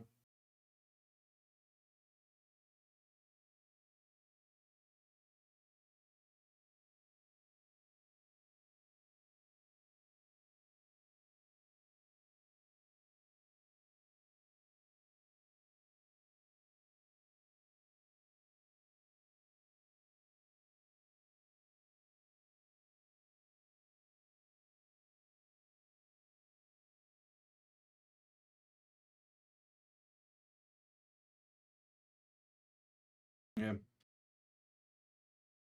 Again, Dallas gets ball to begin the second half as we're just wrapping up the halftime show here. It seems. Yeah, I didn't listen into this one because I'm. Not my style of music, but for the most part, all these halftime shows seem to be, doing what they're doing what they're supposed to do.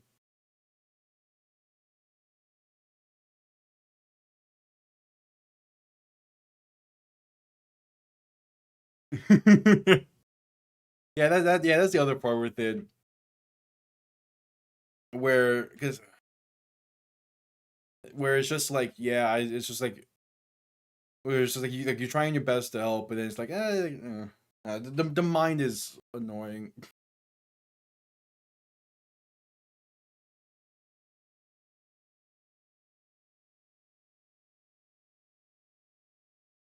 Yeah,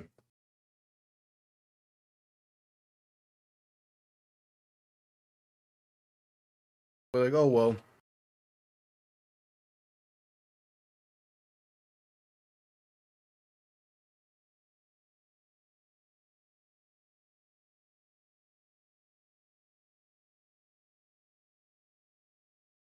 All right, add commercial break as the second half is underway here soon.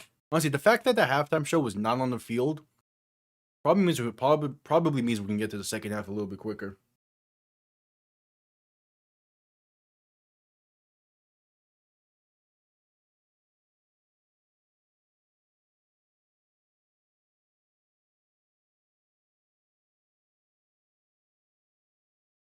Yep, add commercial break.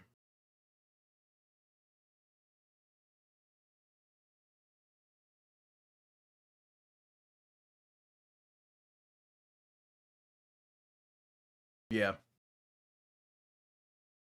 Which, again, I want to see Houston keep this competitive. I'm just not sure if they have it in them. At least if they don't go fully to Hunter Deckers. Honestly, I'm getting to the point slowly where I'm like, screw it. Put in Taurala Tungavailoa. Just put him in. Yeah, the scare being over is great. Now it's just going from there with it. Hopefully this next part's easier, but yeah, time will tell.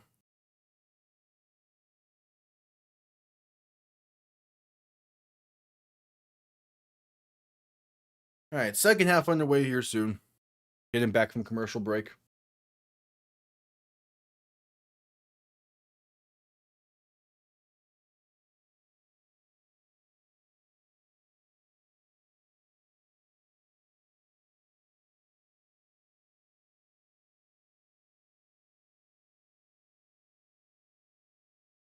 All right, what does Dallas have in store? Up by 20. Again, easy opportunity to start blowing this game away. They've been in firm control of this one. Houston only had 10 rushing yards in that half. Yeah, oh, damn. Okay, sure. I think that's part of the bigger issue you had. We just couldn't run the ball.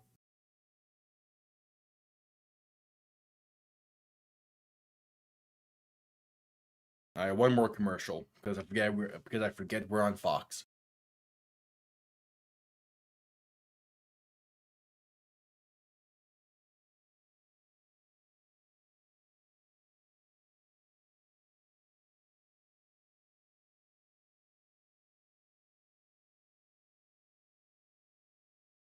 Nice.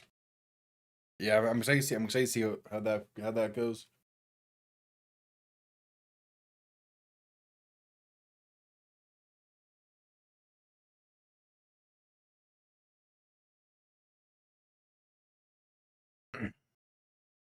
All right, just coming back from commercial break. Here we go.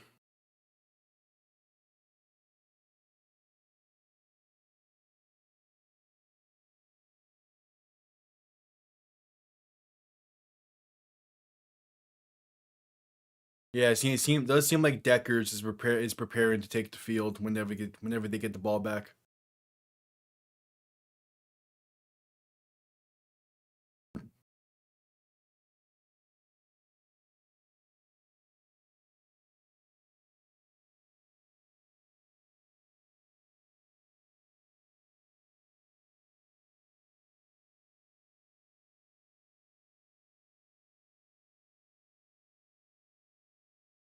Kickoff underway. Second half has begun from Dallas. Going to be returned beginning from the 2. Space out past the 20, out past the 25, past the 30, and down to about the 34.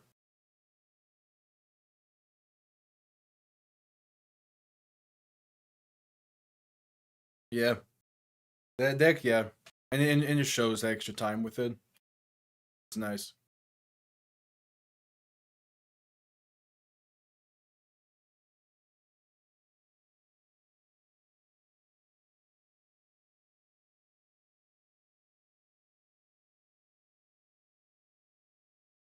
All right, Dallas, what you got? As they're interviewing the Houston head coach during this. Reed in shotgun, back to his left. 3 receiving options to the left as well. Pass over the middle is caught, and he's gone. The 30, 25, 20, 15, 10, 5, 1 play, and that's all they needed. This game is getting out of hand quick. That wasn't even anything special. Just a pitch and run.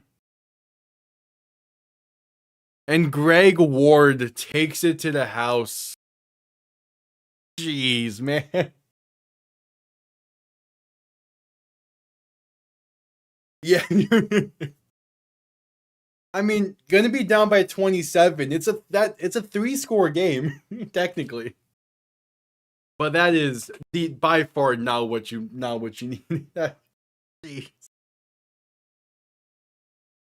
How far am I gonna move Dallas up the rankings after this? Because they're doing this injured as well, as the extra point is good.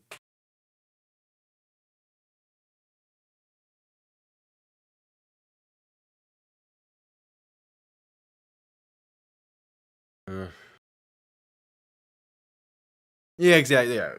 Again, being completely impartial for the UFL has been fantastic. Because it's just being able to watch stuff like that and not get upset. It's great. Because I know for damn sure if Miami was on defense for that same play, I would lose it.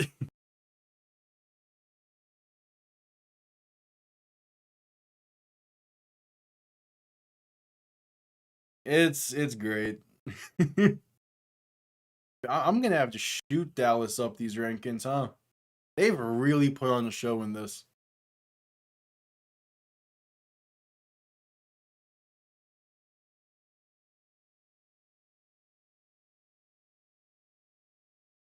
And just like that, right back to the kickoff.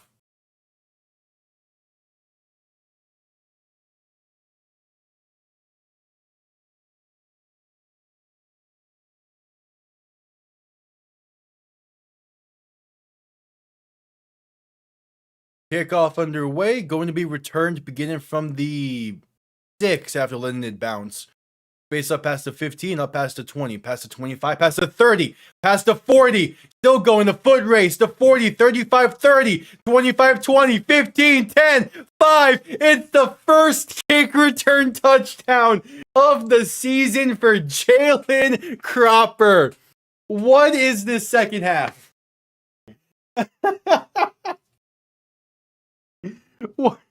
What is this second half of action?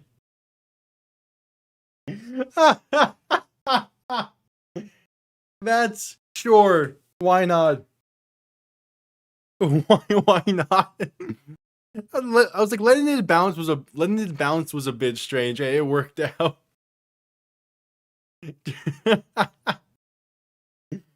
We're 30 seconds into this half, and we've had 2 touchdowns already. They're gonna go for 2. Decker's in shotgun, back to his right. 3 receiving options to the right as well. Handoff up the middle. Gonna fight his way, and he is in with the second effort. So it's a 19-point game now. It's Jalen White with the carry on the 2-point try. Sure. This game already. This half already.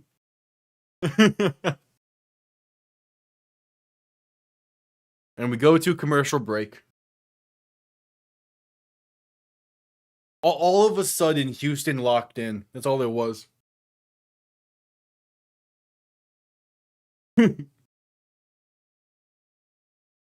You gotta do kick return touchdowns, gotta do punt return touchdowns, defensive touchdowns. Just keep your own offense off the field and score any other way possible. That's all you gotta do. It typically is silly, so that it's not that surprised.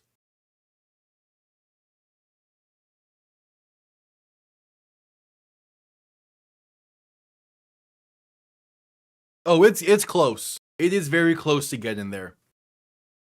It's gonna take quite a few more kick return touchdowns and one play touchdowns to top the level that was the 2024 USFL Conference Championship game, where the entire third quarter was just interceptions and fumbles. I think that so far throughout the past few years has been the peak spring football moment.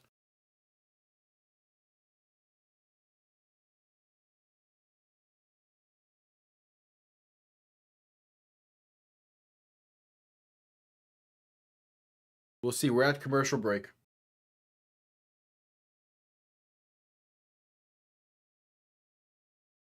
Yeah, there's going to be a ton of spring bullshittery throughout this season.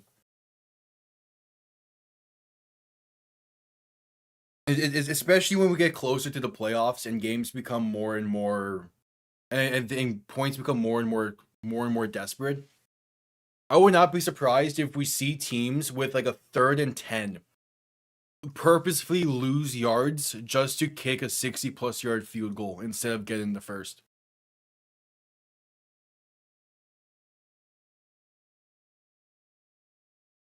Yeah, like I understand people that like that take sports so seriously, especially like the NFL or the main sports.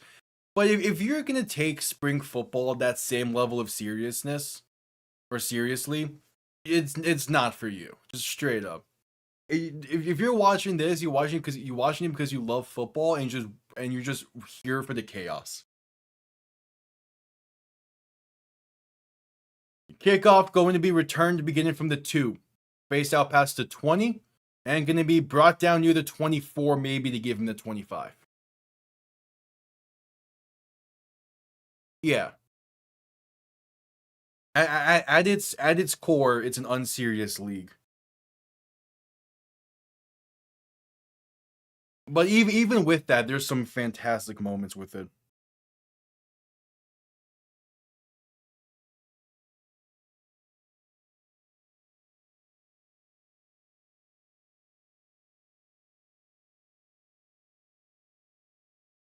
All right, 1st and 10. Read in shotgun. Play action looking to throw. Has some time. Pass left side. Wide open with space. Up past the 40. Past the 50. 40. To past the 35 and slipping down to the 32. Tyler Vaughns nearly had himself a one play touchdown.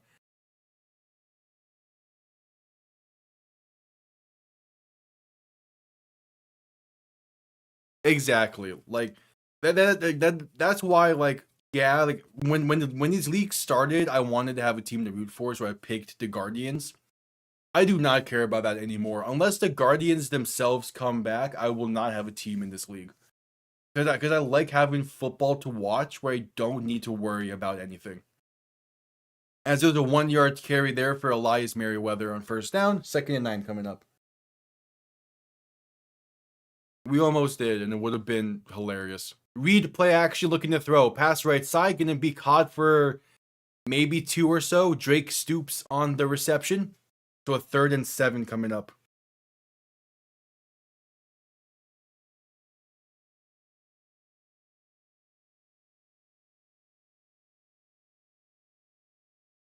A 3rd and 6.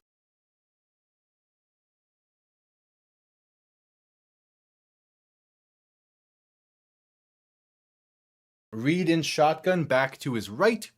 2 receiving options to each side. Ball on the Houston 28. Reed looking to throw. Pass over the middle is caught. There's space inside the 20 and down to about the 17. for Elias Merriweather. First down pickup. Okay, yeah, that stadium has definitely started to fill up a bit throughout the course of this game. Respect. Reed, quick pass right side for Vaughn's going to get inside the 15 to the 11. A gain of roughly 5.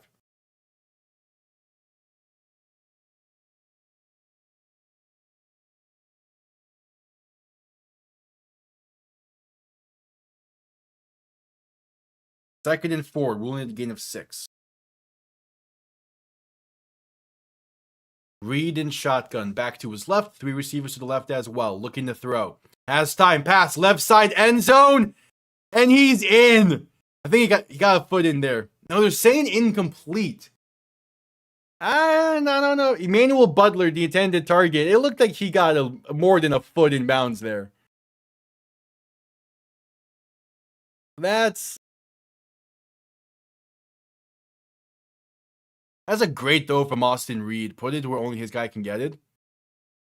Yeah, his. Hold on, wait. I have to be missing something. Oh, okay, yeah. His feet touch out of bounds before he lands in bounds. That's a. Yeah, he's out of bounds there. Because he ends up landing in bounds, but his feet barely are out. So 3rd and 4. Reed in shotgun looking to throw. Quick pass left side going to be caught. Enough for the first inside the 5 to the 4 for Merriweather.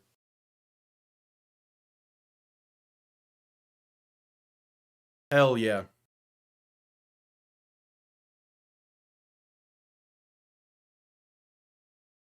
Get that bread.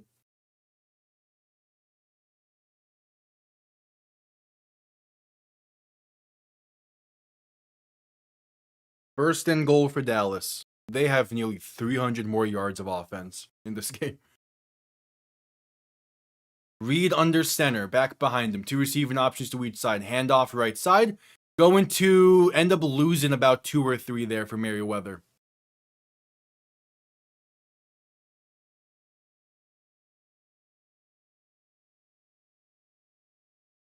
All right.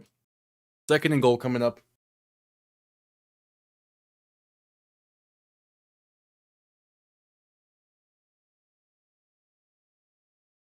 Nice. I will say though that style could be that style works for people you know and people you trust, but in general that's a dangerous game to be playing.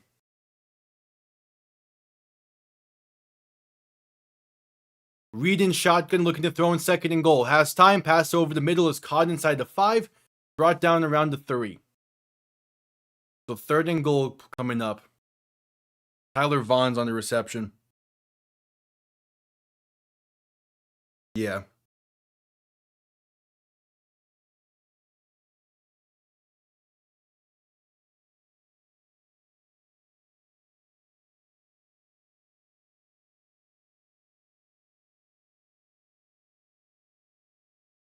All right, Reed in shotgun, back to his left. 2 receivers to each side. 3rd and goal from the 3. Man in motion left to right. Reed looking to throw. ESPN's being ESPN. Nice. Reed looking to throw. Pass right side. Tipped at the line and incomplete. There's a buffer there on my end. His intended target seemingly slipped anyway. So out comes the field goal unit. I hit the wrong thing there.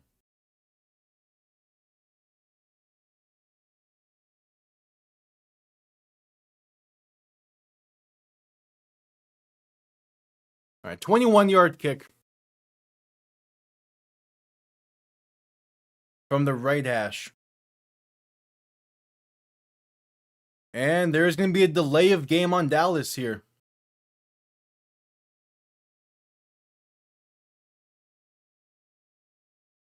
All right. So now a 26-yard kick. To put them up 22. Yeah.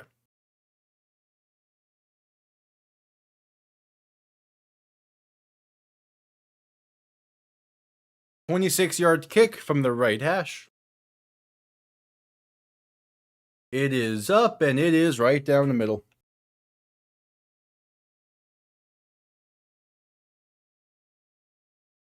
All right. 8.5 to play in the third quarter. Are we finally going to see Houston's offense for the first time this half, or are they just going to have another kickoff return touchdown?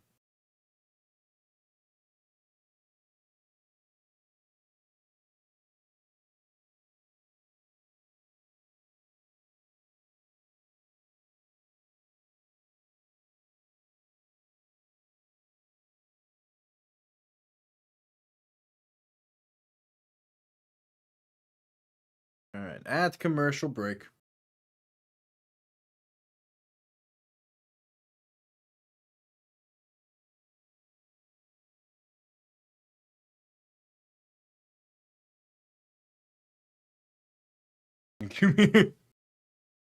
I doubt they would actually QB sneak it.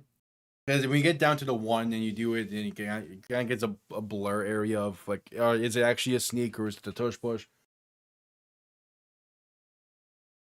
But yeah, there was a play earlier in the DC St. Louis game where DC wanted a penalty because they thought St. Louis ran the tush push, but it was a standard QB sneak, but it was designed in a way to still get that same like push for it. No, but Louisville got down to the 1 yard line and fumbled. That was something. That was far from the only thing that costed them that game last night, but it was still a bad mistake to make.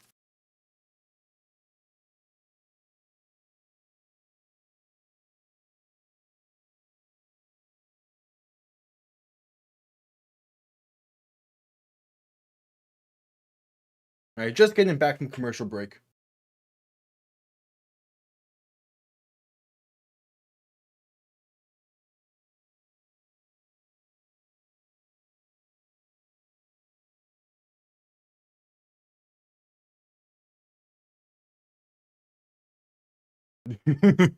All good. Kickoff underway, going to be returned beginning from the 14. Space out past the 30, past the 35, down to the 36.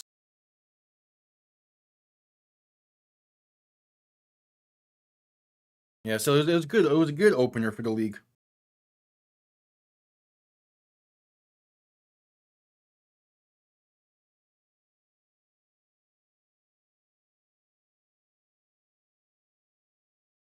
Hopefully the week starts off well and then it ends well tomorrow.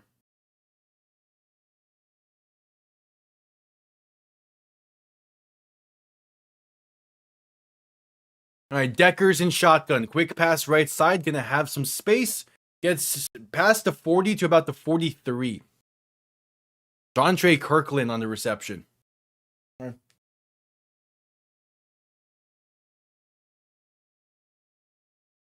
Ruling it a gain of 7. Decker's in shotgun. Back to his left. 2 receivers to each side. Going to look to throw once again as Dallas sends 3. Has time. Deep shot over the middle. Has a man, but barely missed him. Had Jalen Cropper open over the middle. Missed him by half a yard. Would have been a walk-in touchdown. Instead, it's 3rd down. That's when you need to connect. It's so there. 3rd and 3. Decker's in shotgun, looking to throw. Pressure comes quick. Trying to dance in the pocket, rolling left. Takes it himself, a first and a whole lot more. Past midfield to the Dallas 45. All right, there we go, Houston.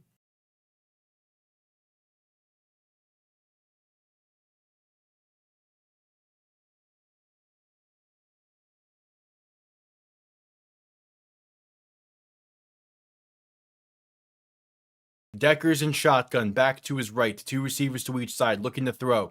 Pressure coming. Decker's is sacked. Back at their own 47. Gets hit a bit high there.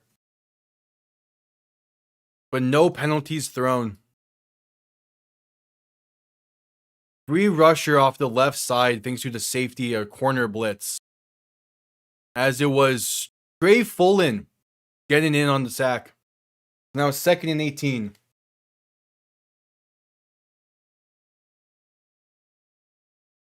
Deckers in shotgun back to his left. 3 receivers to the right. Looking to throw, and there's going to be a stoppage. Penalty down for a false start against Houston.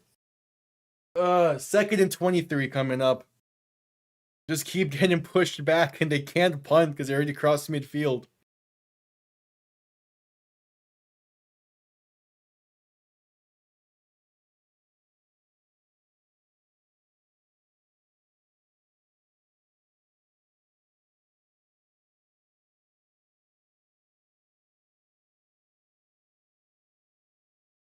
So Deckers throwing on 2nd and 23. Pass left side, going to be caught.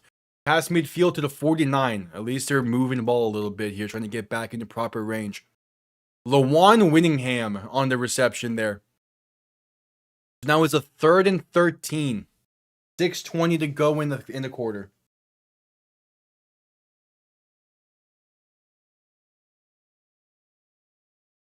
Deckers in shotgun, back to his right. 2 receivers to each side. Ruling it ball on the Dallas 48. They need the 35. Deckers to throw. Has some time. Pass left side. It's caught. Gets past the 40 and out of bounds at the 39. Not enough for the first. Justin Hall on the reception. Now there's a choice to make. 4th and 4. I mean, you're down by 22. It's not really a choice. You're going for it either way. Deckers in shotgun, back to his left. 3 receivers to the right. 4 yards, all you need. Deckers looking to throw. Pass right side, going to be behind an open Justin Hall. And incomplete. Another turnover on downs for Houston. And man, this game is...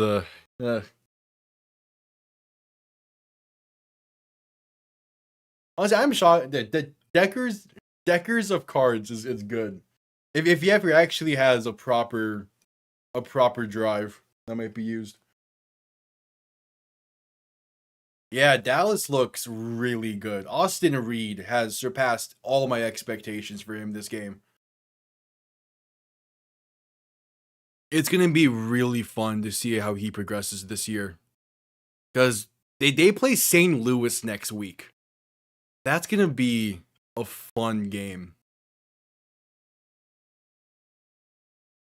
Playing St. Louis next week on Tuesday night as well, because why not?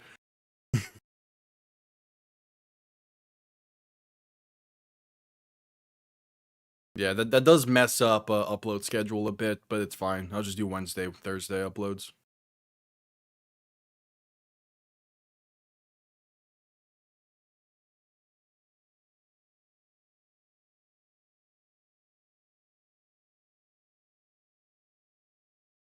For week 3 stuff.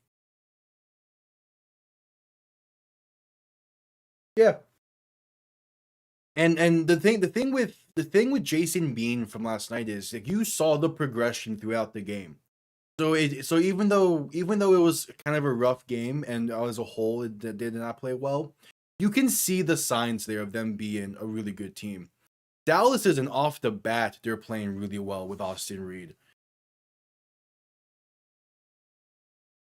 I'm willing to give Silvers some grace because that was his first start. He went up against a really good DC defense that like single-handedly won the UFL, won the championship last year. So like I'm willing to give him some time. Jordan Teamu completely underperformed. It's like last year against that same St. Louis defense, he put up like 30 plus points in the conference championship game. So, like, I expected more out of him. I do understand that this was their first game without Chris Rowland, and that was a massive piece they lost. But DC should have played a lot better. And they have Columbus next week, so we'll see how they do there. But until we see Columbus play tomorrow night, I won't know how to expect. I won't have any expectations for that game. At 5:33 to play in the third.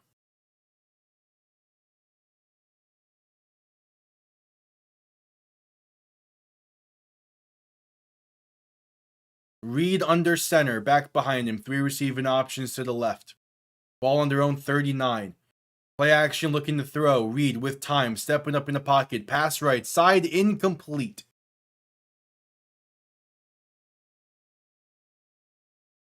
Was looking for Denzel Mims, but couldn't connect. Good coverage there. Gonna be 2nd and 10.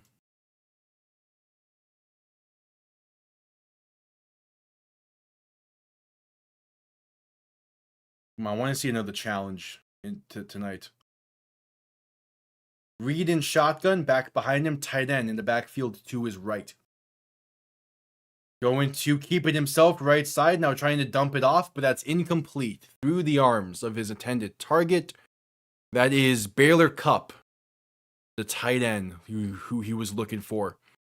And now it's 3rd and 10.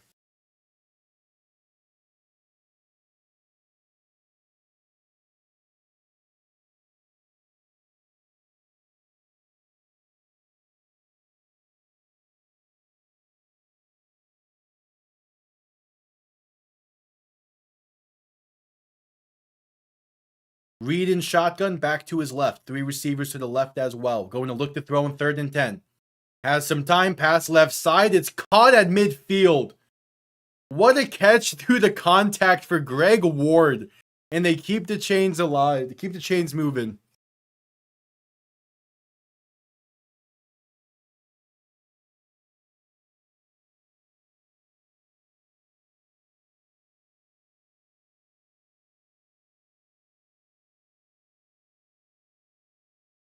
That's a great throw from Austin Reed as well. That's on the money. He's made some impressive throws today.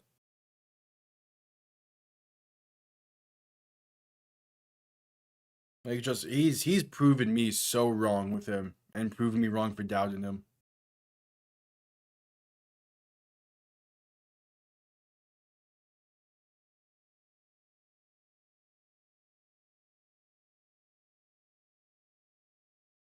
All right, 1st and 10. There was a stoppage after that. Probably, yeah, injury timeout, but brief.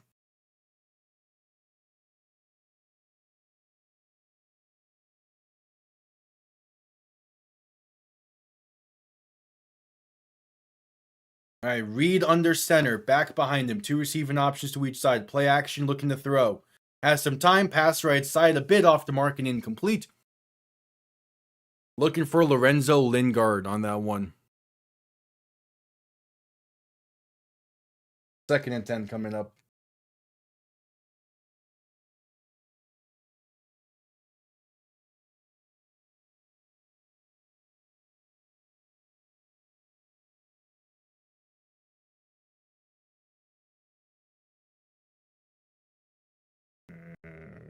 There we go.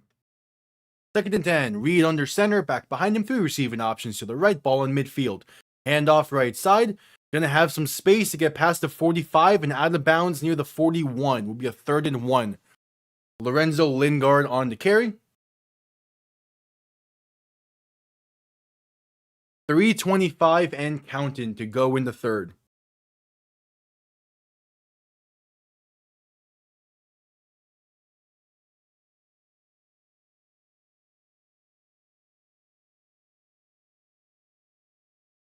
Third and 1.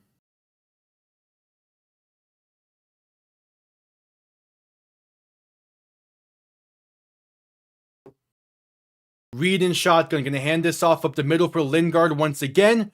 Somehow finds a way to find the lane and pick up the first. Looked dead to rights there initially.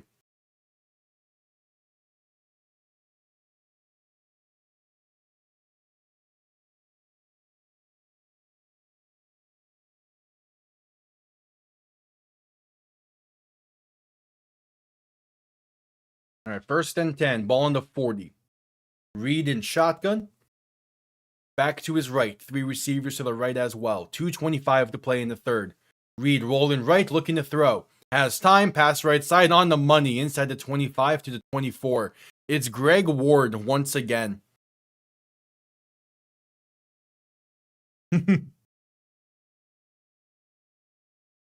This is such a different Dallas team than last year. Jeez. If this performance does not get fans in the stands next week, if this performance does not get fans in the stands next week when they play St. Louis, I have no idea what it will take.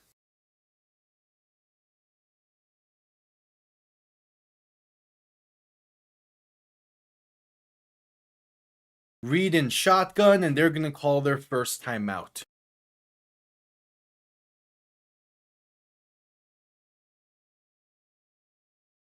Like this performance better fill out that stadium for when St. Louis is in town next week.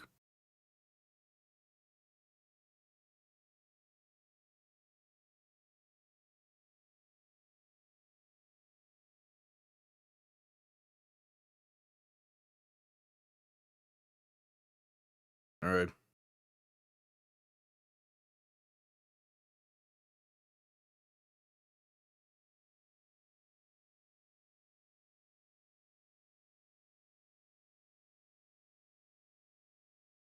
First and 10. A minute 47 to play in the third. Yeah, this Houston team, they caught so much fire at the end of last season. It just all got extinguished by the roster turnaround and they're shaking up the league in the offseason. Reed in shotgun back to his right, two receiving options to each side, man in motion right to left, going to look to throw. Reed with some time, rolling right to buy more, still looking. Going to just throw this one away, incomplete.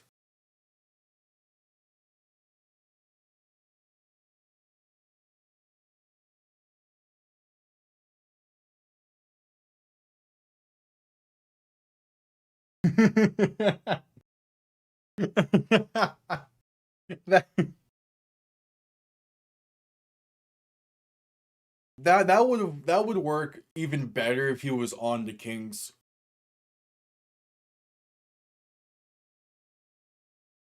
Reed in shotgun back to his left, two receivers to each side, looking to throw in second and 10. Has some time, pass tipped at the line and incomplete. Yeah, true. But also like him throwing Kings while on the Kings would have been funny. It definitely works. But it would have been just that little bit sweeter.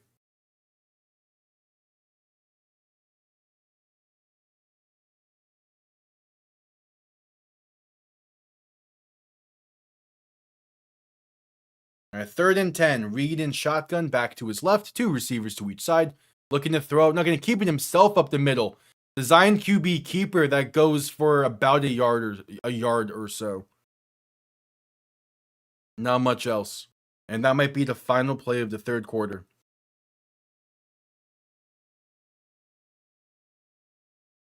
They can let this clock run. Either way, they're sending out the field goal unit.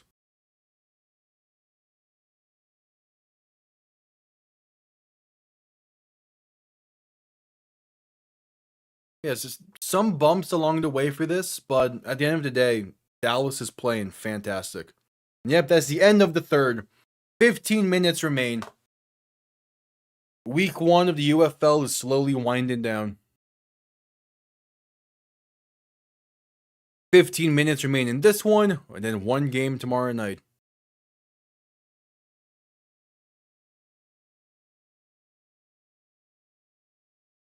First, a commercial break. That is possible. We did see a blocked kick last night, which I'm just waiting for the notification that Birmingham is getting a new kicker because he struggled last night. Nearly cost him the game.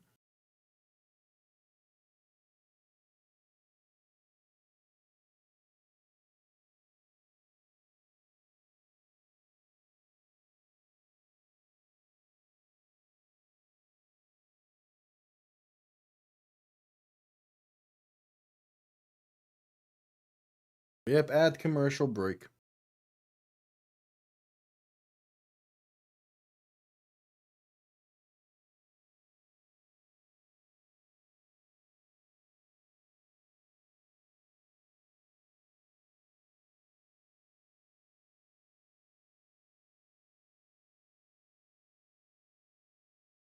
At commercial break.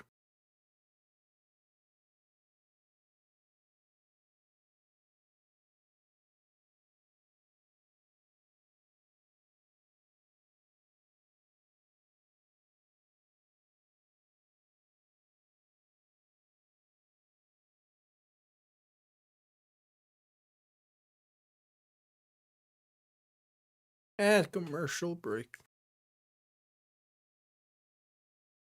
I haven't seen any updated Orlando depth chart yet. That's going to be fun tomorrow. It's just like, how do you make that? Whatever.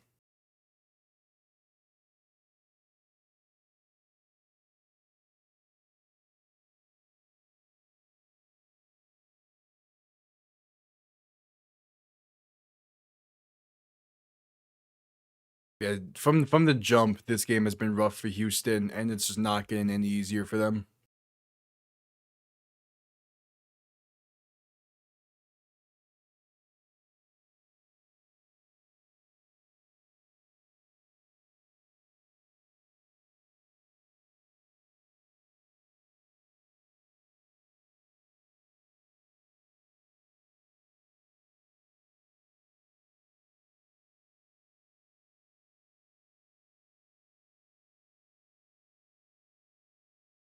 All right, just getting back from commercial break.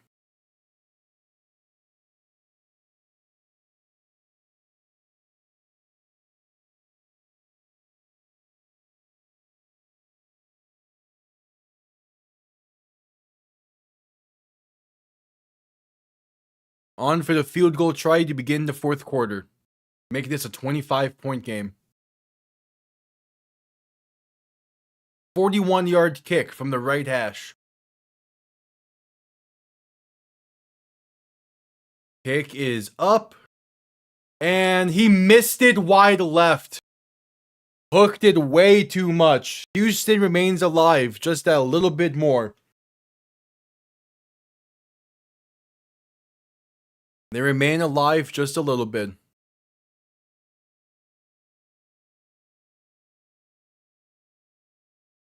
Yeah, again, the people in Dallas filled the stadium up pretty nicely considering the renovations and everything.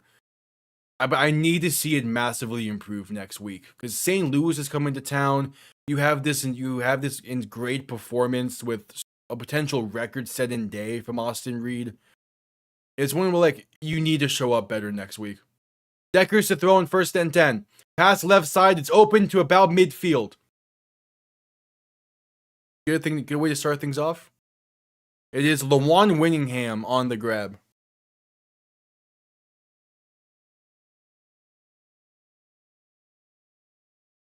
Yeah, saying Dealin is better. Handoff up the middle for Kirk Merritt, trying to bounce it out right side, and just nothing going there. No space at all. There's bound to be a team consistently that is tough.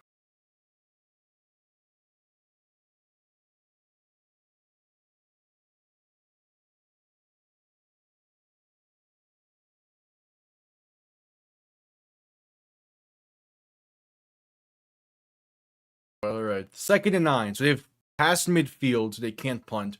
Decker's looking to throw in 2nd and 9. Has some time, dump off over the middle, gonna be caught. Up past the 45 to about the 42. It is Winningham on the grab once again.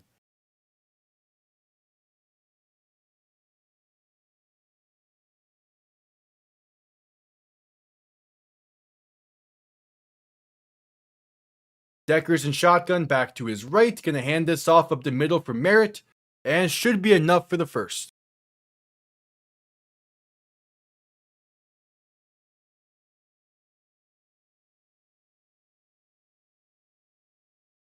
Again, I think Deckers has to be the starter going forward for Houston if they want to be competitive in games.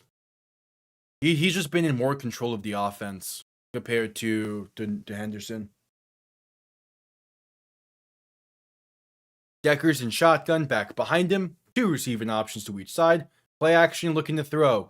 Deckers pass left side. It's there. The 20, the 15, the 10. Inside the 5 and out of bounds at the 3. Jontre Kirkland on the grab. This Houston offense is light years better with Deckers than it is with Henderson. It's insane.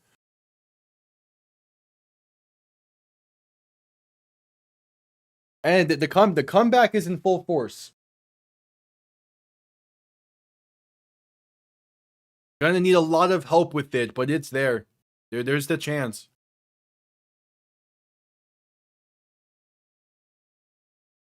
Deckers and shotgun back to his right. The handoff left side. And it's going to be about only a yard on the carry. Jalen White with the gain of a yard. 12:15 to play in the game.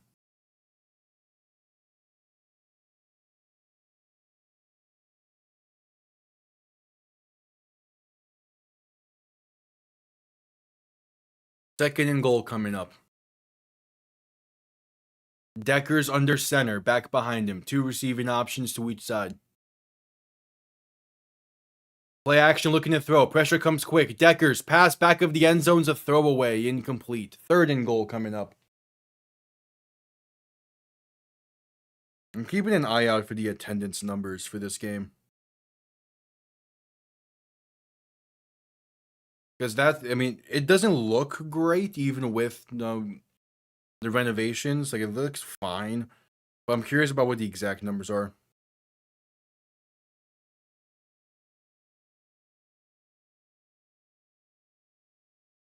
Deckers and shotgun back to his right. Gonna hand this off up the middle. Fighting forward and down to the 1. You have to go forward here. Marcus Yarns on the carry.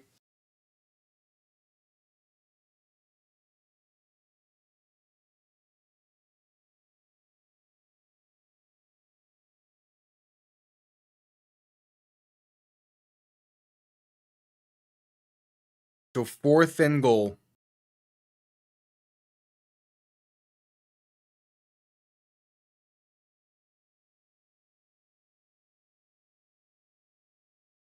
Deckers and shotgun back to his right. Looking to throw. Pass left side. Incomplete. Little slip and slipped at the top of the route. We couldn't come clean with it. So another turnover on downs. Sean Wade in coverage for Dallas. Was looking for Jalen Cropper, who's been reliable for him today.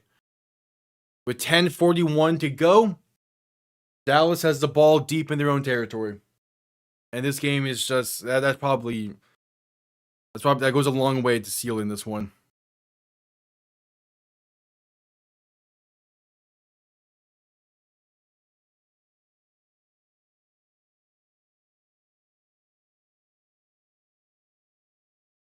But add commercial break.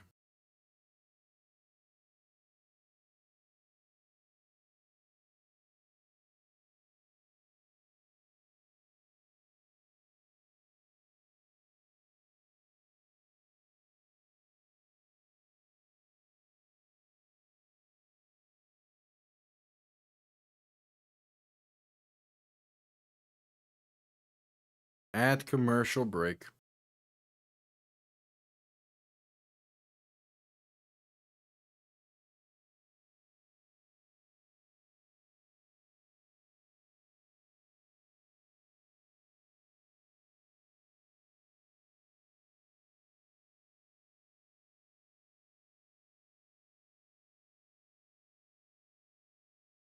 Add commercial break.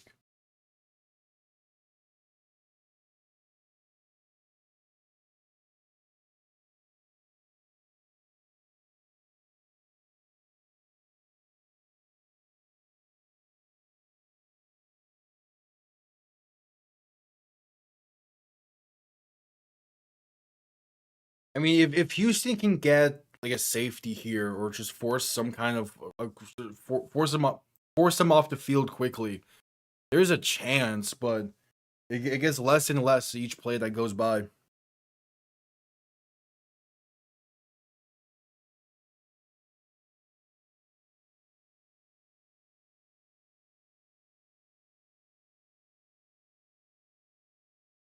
We'll see.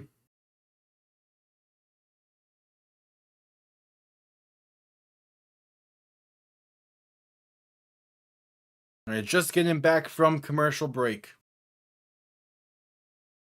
They're showcasing some highlights from that DC St. Louis game earlier, which was a really fun game. At its core, it was a fun game. Towards the end, it even got a little chippy, which I was expecting for more so throughout the entirety of it.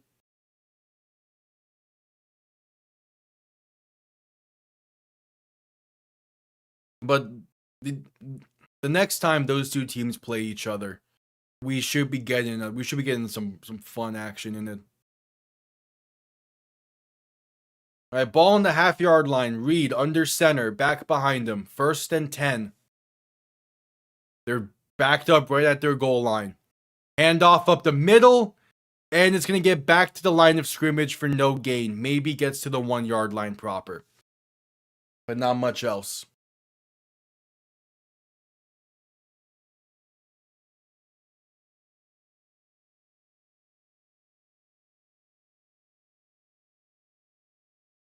All right. Yeah, the run games have been non-existent in this league so far. No one's really pounding the rock like you would find in the NFL. Reed under center, gonna play action and look to throw. Has time. Pass left side, gonna be incomplete. Probably should be a penalty there. Looking for Tyler Vaughns. It is Quentin Newsome in coverage. Probably a penalty there. But again, you're up by 22. Probably no point in challenging that. Pass was a little bit behind. Not really behind. You definitely probably could have gotten a penalty off of that.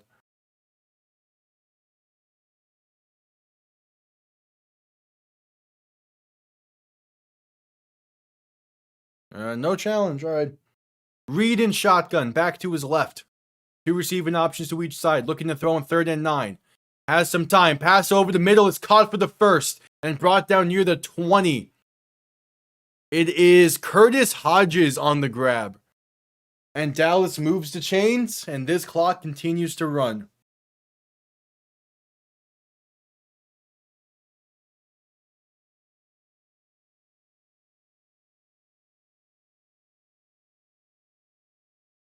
All right.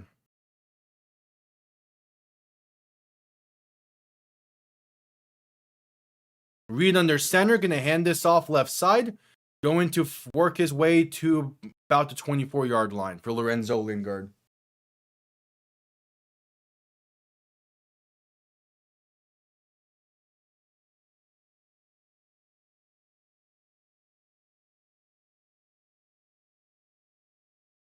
So 2nd and 6 coming up.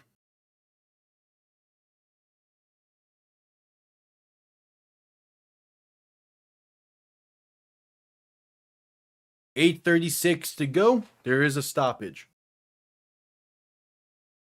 There's a gambler that had to be looked. You take look. Had to be. Yeah. There was a gambler slow to get up after the play.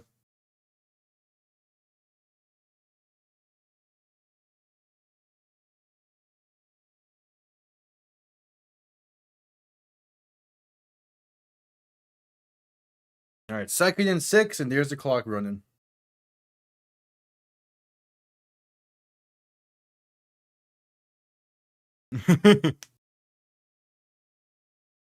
Reed in shotgun, back to his left. 3 receiving options to the right. Going to hand this off up the middle and gonna get a good push to forget the first. Up to the 32. Yeah. As soon as this game ends, I'm getting food. I need to go grocery shopping as well.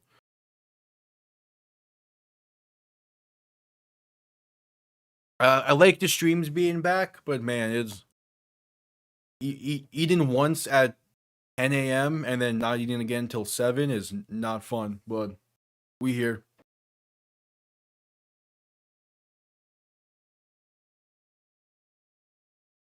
Mainly because I have to go grocery shopping and I'll get stuff for the in-between games. Handoff right side on 1st and 10. Can get right back to the line of scrimmage. No gain.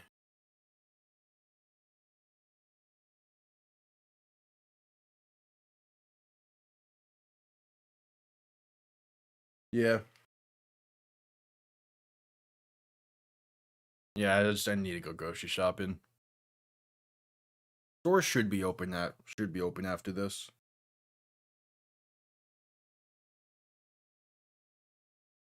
Oh yeah, also I believe with that previous pass attempt, no, he's just shy of the record still. And with 7:12 to play in the game, there's a stoppage. Not sure what it is.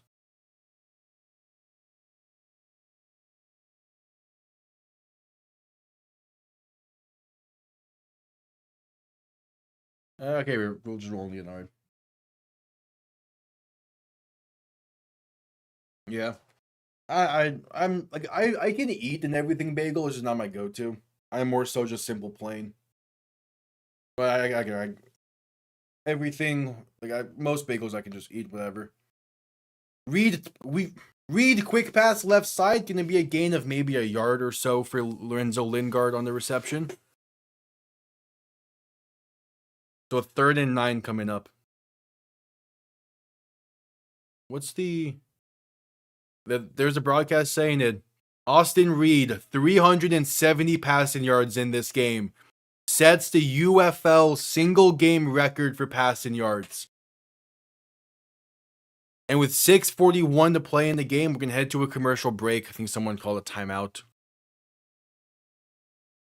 But there you have it. In his first start in the UFL, Austin Reed sets the single game passing yards record. He picked up right where he left off at Western Kentucky. Has not missed a beat.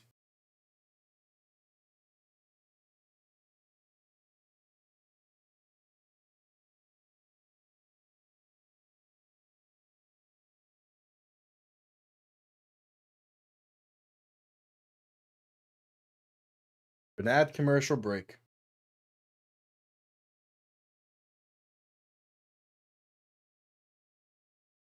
Yeah. I'm mainly cream cheese for my bagels. I've most of my family though they like other stuff with them. I'm basic with it. That's the case with a lot of food. I'm basic with it.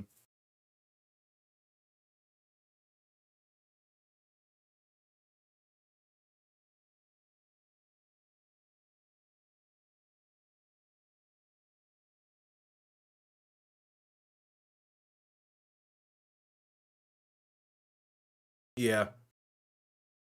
The toasted bagels are nice. I had some earlier as well for breakfast before the game started. It's good.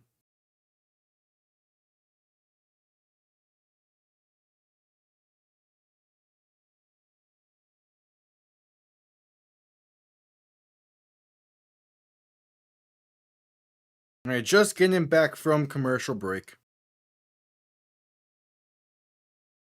6:41 to play in the game.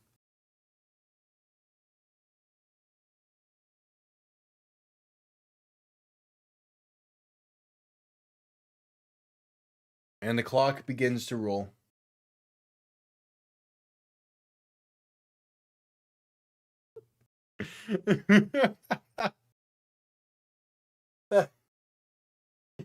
Yeah, I would also hesitate to use the toaster if it smelled like that.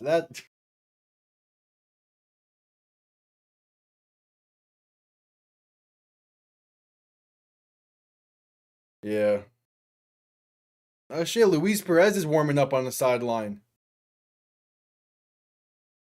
I imagine they're just gonna get the first and then bring him in, or next offensive drive they'll bring him in. One thing I've been really surprised about this week in the UFL is pretty much none of the teams are running 2 QB systems like I thought they were going to. So far, only Houston has done that, and it did not work out for them. Reed quick pass left side, going to be caught just shy of the 40, down to about the 39. Going to be a 4th and 2 coming up. And that will be Austin Reed's day done. They're going to punt this one away. And in his first start, a great first start, setting the UFL record, is a very impressive way to begin a career.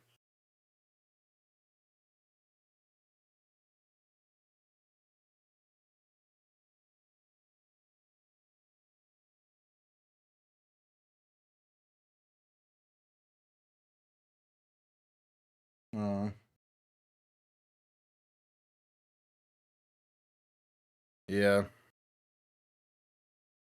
This is all you really can hope for. All right, 4th and 4. Punt comes off clean. I think this is the first time Dallas is punting today. Going to be returned beginning from the 10, spaced out past the 20, down to about the 22.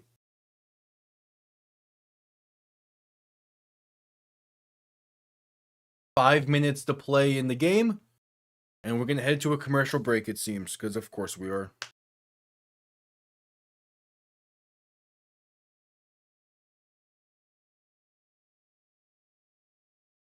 Yep, commercial break.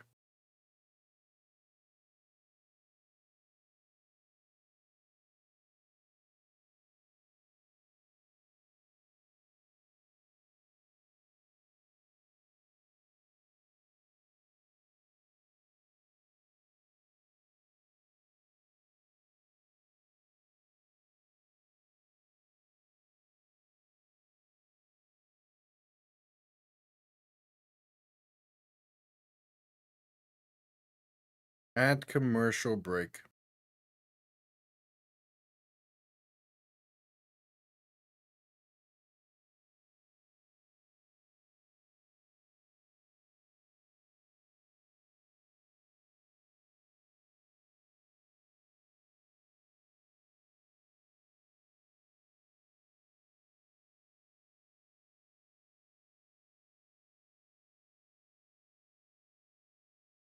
At commercial break. Should be coming out of it here soon.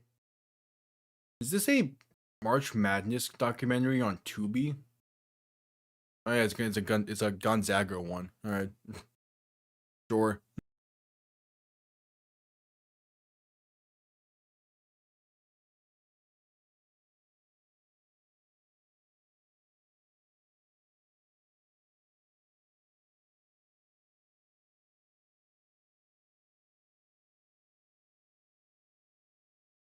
All right, should be coming out of commercial break here soon.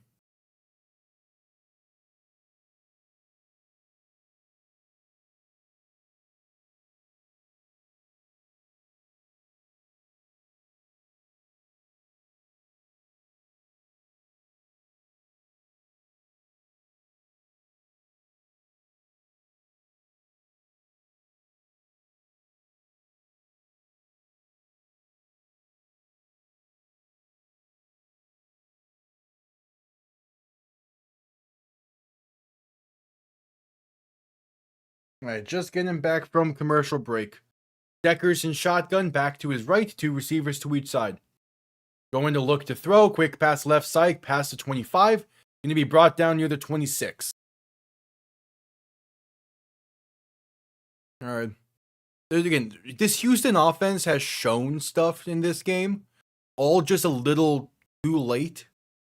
But there's definitely something here for them to take into next week, especially if they just ride with Hunter Deckers.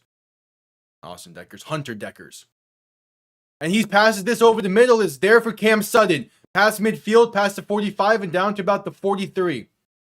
Beautiful pass on the money in between four Renegades. Like, Houston's offense has shown up in spurts. If you remove the Nolan Henderson drives, it's not a bad game. It's rough, but not bad. Deckers in shotgun, looking to throw in 1st and 10.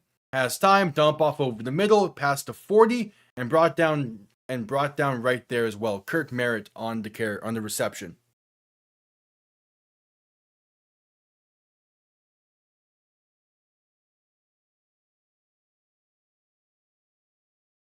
So 2nd and 7. Deckers looking to throw. Has some time, pass over the middle, gonna be caught.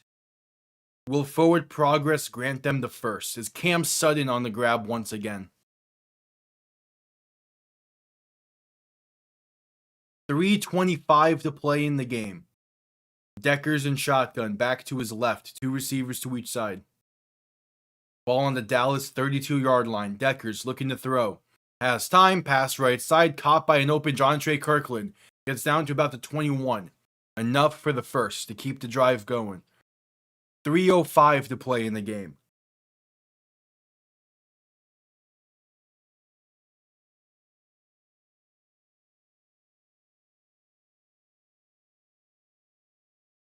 First and 10.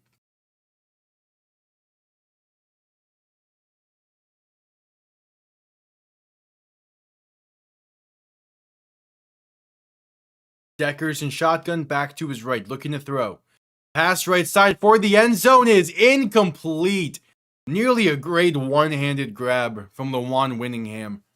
Just couldn't quite hang on.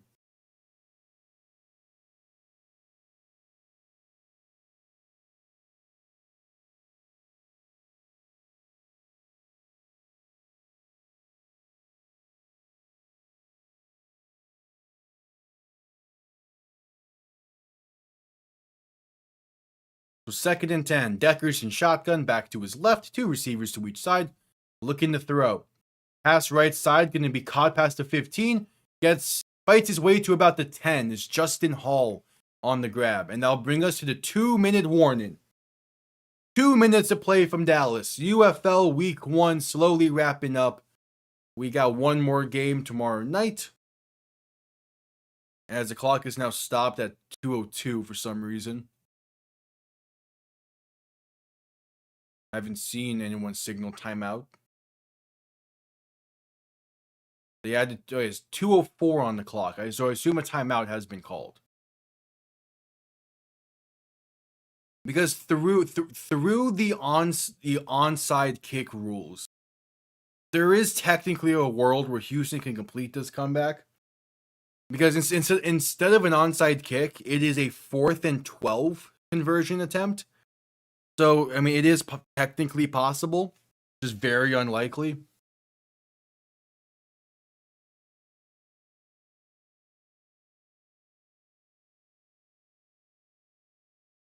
Deckers in shotgun, back to his right, 2 receivers to each side.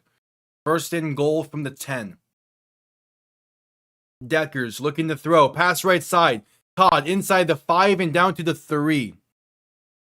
Marcus Yarns on the reception, and that will now bring us to the 2-minute warning. 1:59 to play from Dallas. UFL Week 1 slowly wrapping up. One more game tomorrow night between Columbus and Orlando. But first, 2 minutes of action to go here between Houston and Dallas. And a commercial break.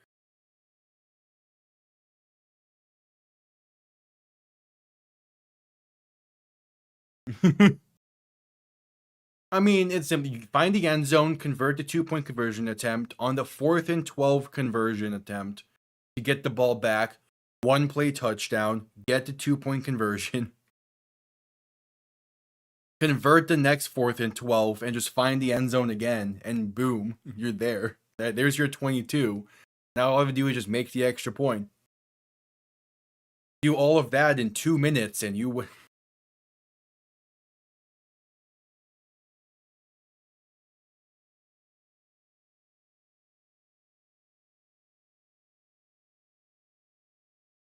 Nah. We'll see.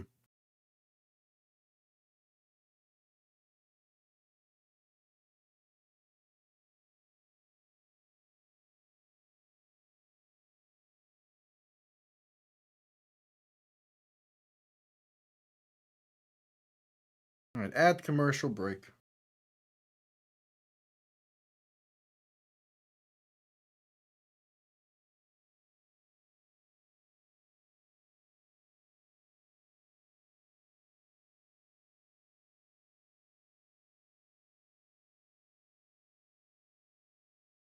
Add commercial break.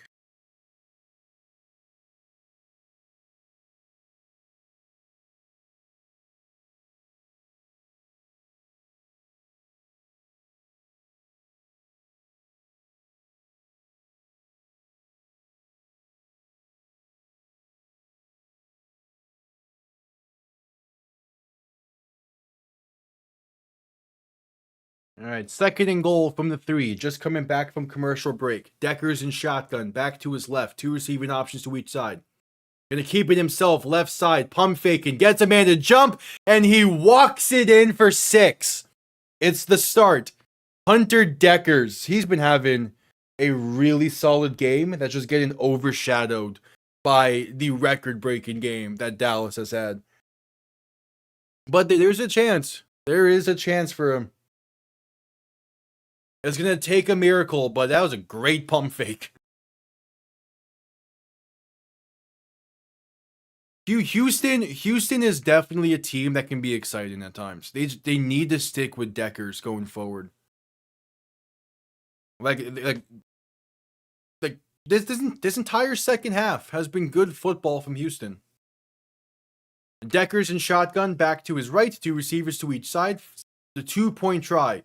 Deckers to throw. Pass over the middle is incomplete. All right, so that doesn't help. Now down by 16.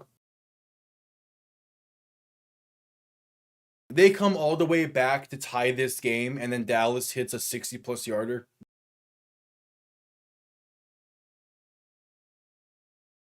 I don't know why Deckers is on the sideline. You better go for the 4th and 12.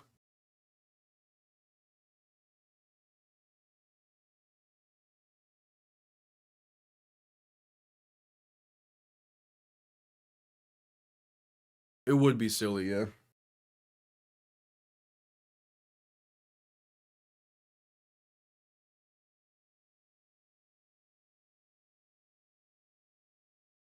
All right, so the offense is on the field. 4th and 12 from their own 28. They try and keep their hopes alive just a little bit longer.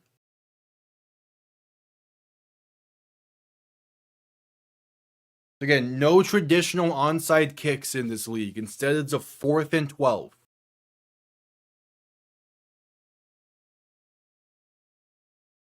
So they have to convert to keep this game alive. Deckers in shotgun, back to his right. 3 receivers to the left. Deckers looking to throw. Has time. Pass right side is off the mark and incomplete. Looking for Lawan Winningham, but was a little bit underthrown. Dallas will get possession, and all they have to do is kill the final minute 50 of the clock. Houston does have 2 timeouts that I imagine they will call, so Dallas will need 1 more first down. Oh, boo. Why are you throwing out Austin Reed? Put in Luis Perez. You're up by 16. And you're going to be running the ball entirely. Come on.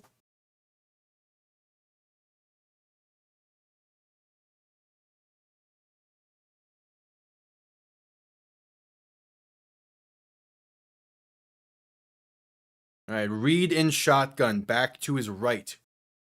Gonna hand this off up the middle, and that's a gain of roughly 2. So there's the second timeout called by Houston.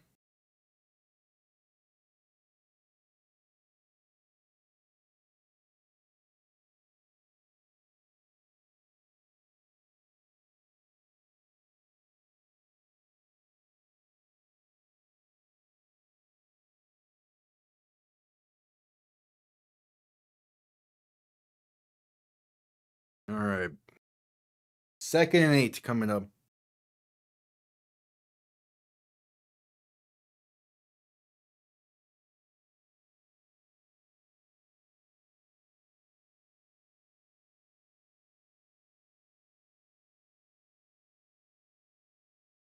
Second and 8.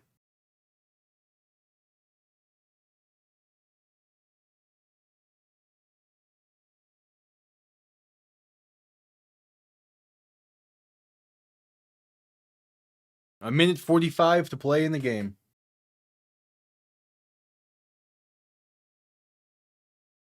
Reed in shotgun, back behind him. 2 receiving options to each side. Ball on their own 20. Ball on the Houston 26. Play action looking to throw. Reed with plenty of time. Now going to roll to his right to buy some more. Looking to take it himself and just sliding down inbounds after a gain of a yard. And doesn't seem like Houston is calling timeouts.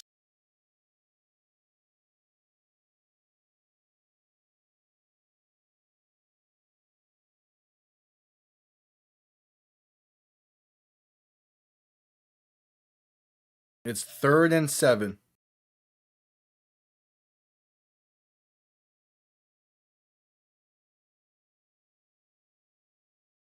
Read in shotgun, back behind him. 2 receivers to each side. Hand off left side. Going to fight for about 2 yards on the play. But not much else afterwards. 55 seconds remain, and there's the final timeout from Houston. I get why, but yeah, it's going to take a miracle.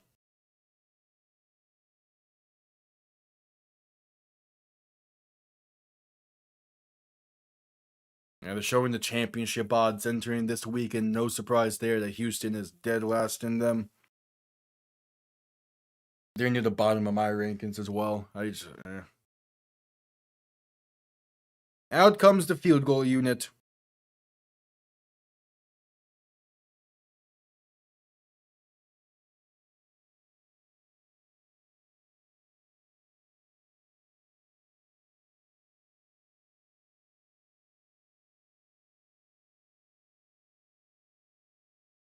.41-yard kick from the left hash to put Dallas up by 19.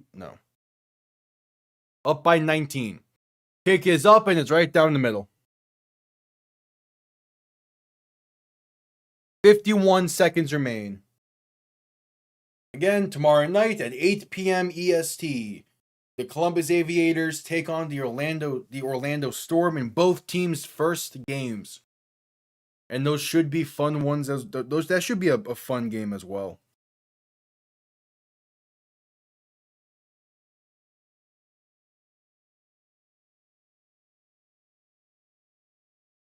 Hopefully it should be more competitive than this one.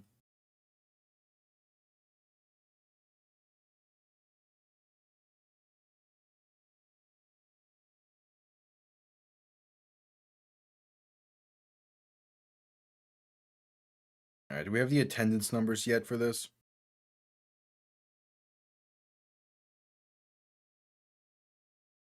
No, not yet.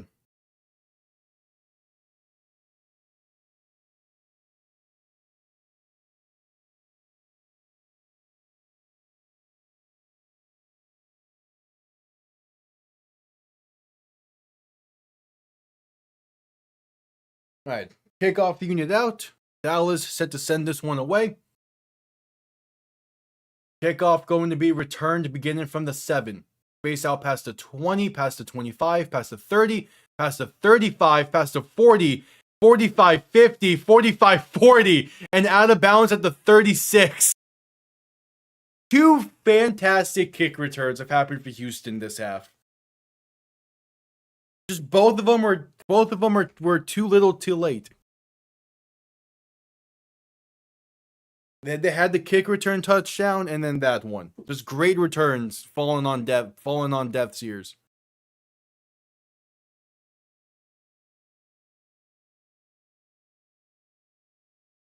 At 40 seconds, pretty much time for one play. Yeah, again, this is probably the last play of the game anyway. Deckers in shotgun, back to his left, 3 receivers to the right, going to look to throw. Stepping up and sacked, back at the 42. Poetic end for this game.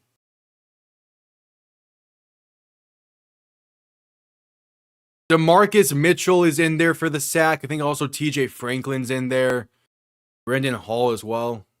Just realized this depth chart is 295s. That's funny. That's great.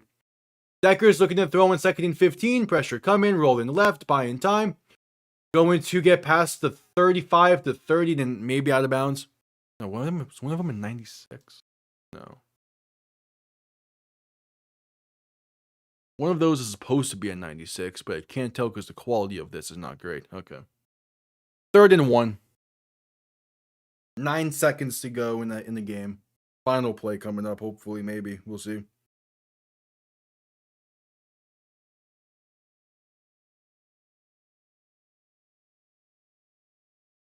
Deckers in shotgun, looking to throw. Pass over the middle is incomplete. Pass was low.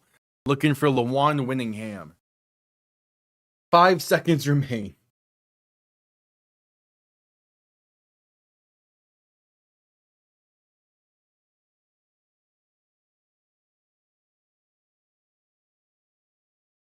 4th and 1. 5 seconds to play.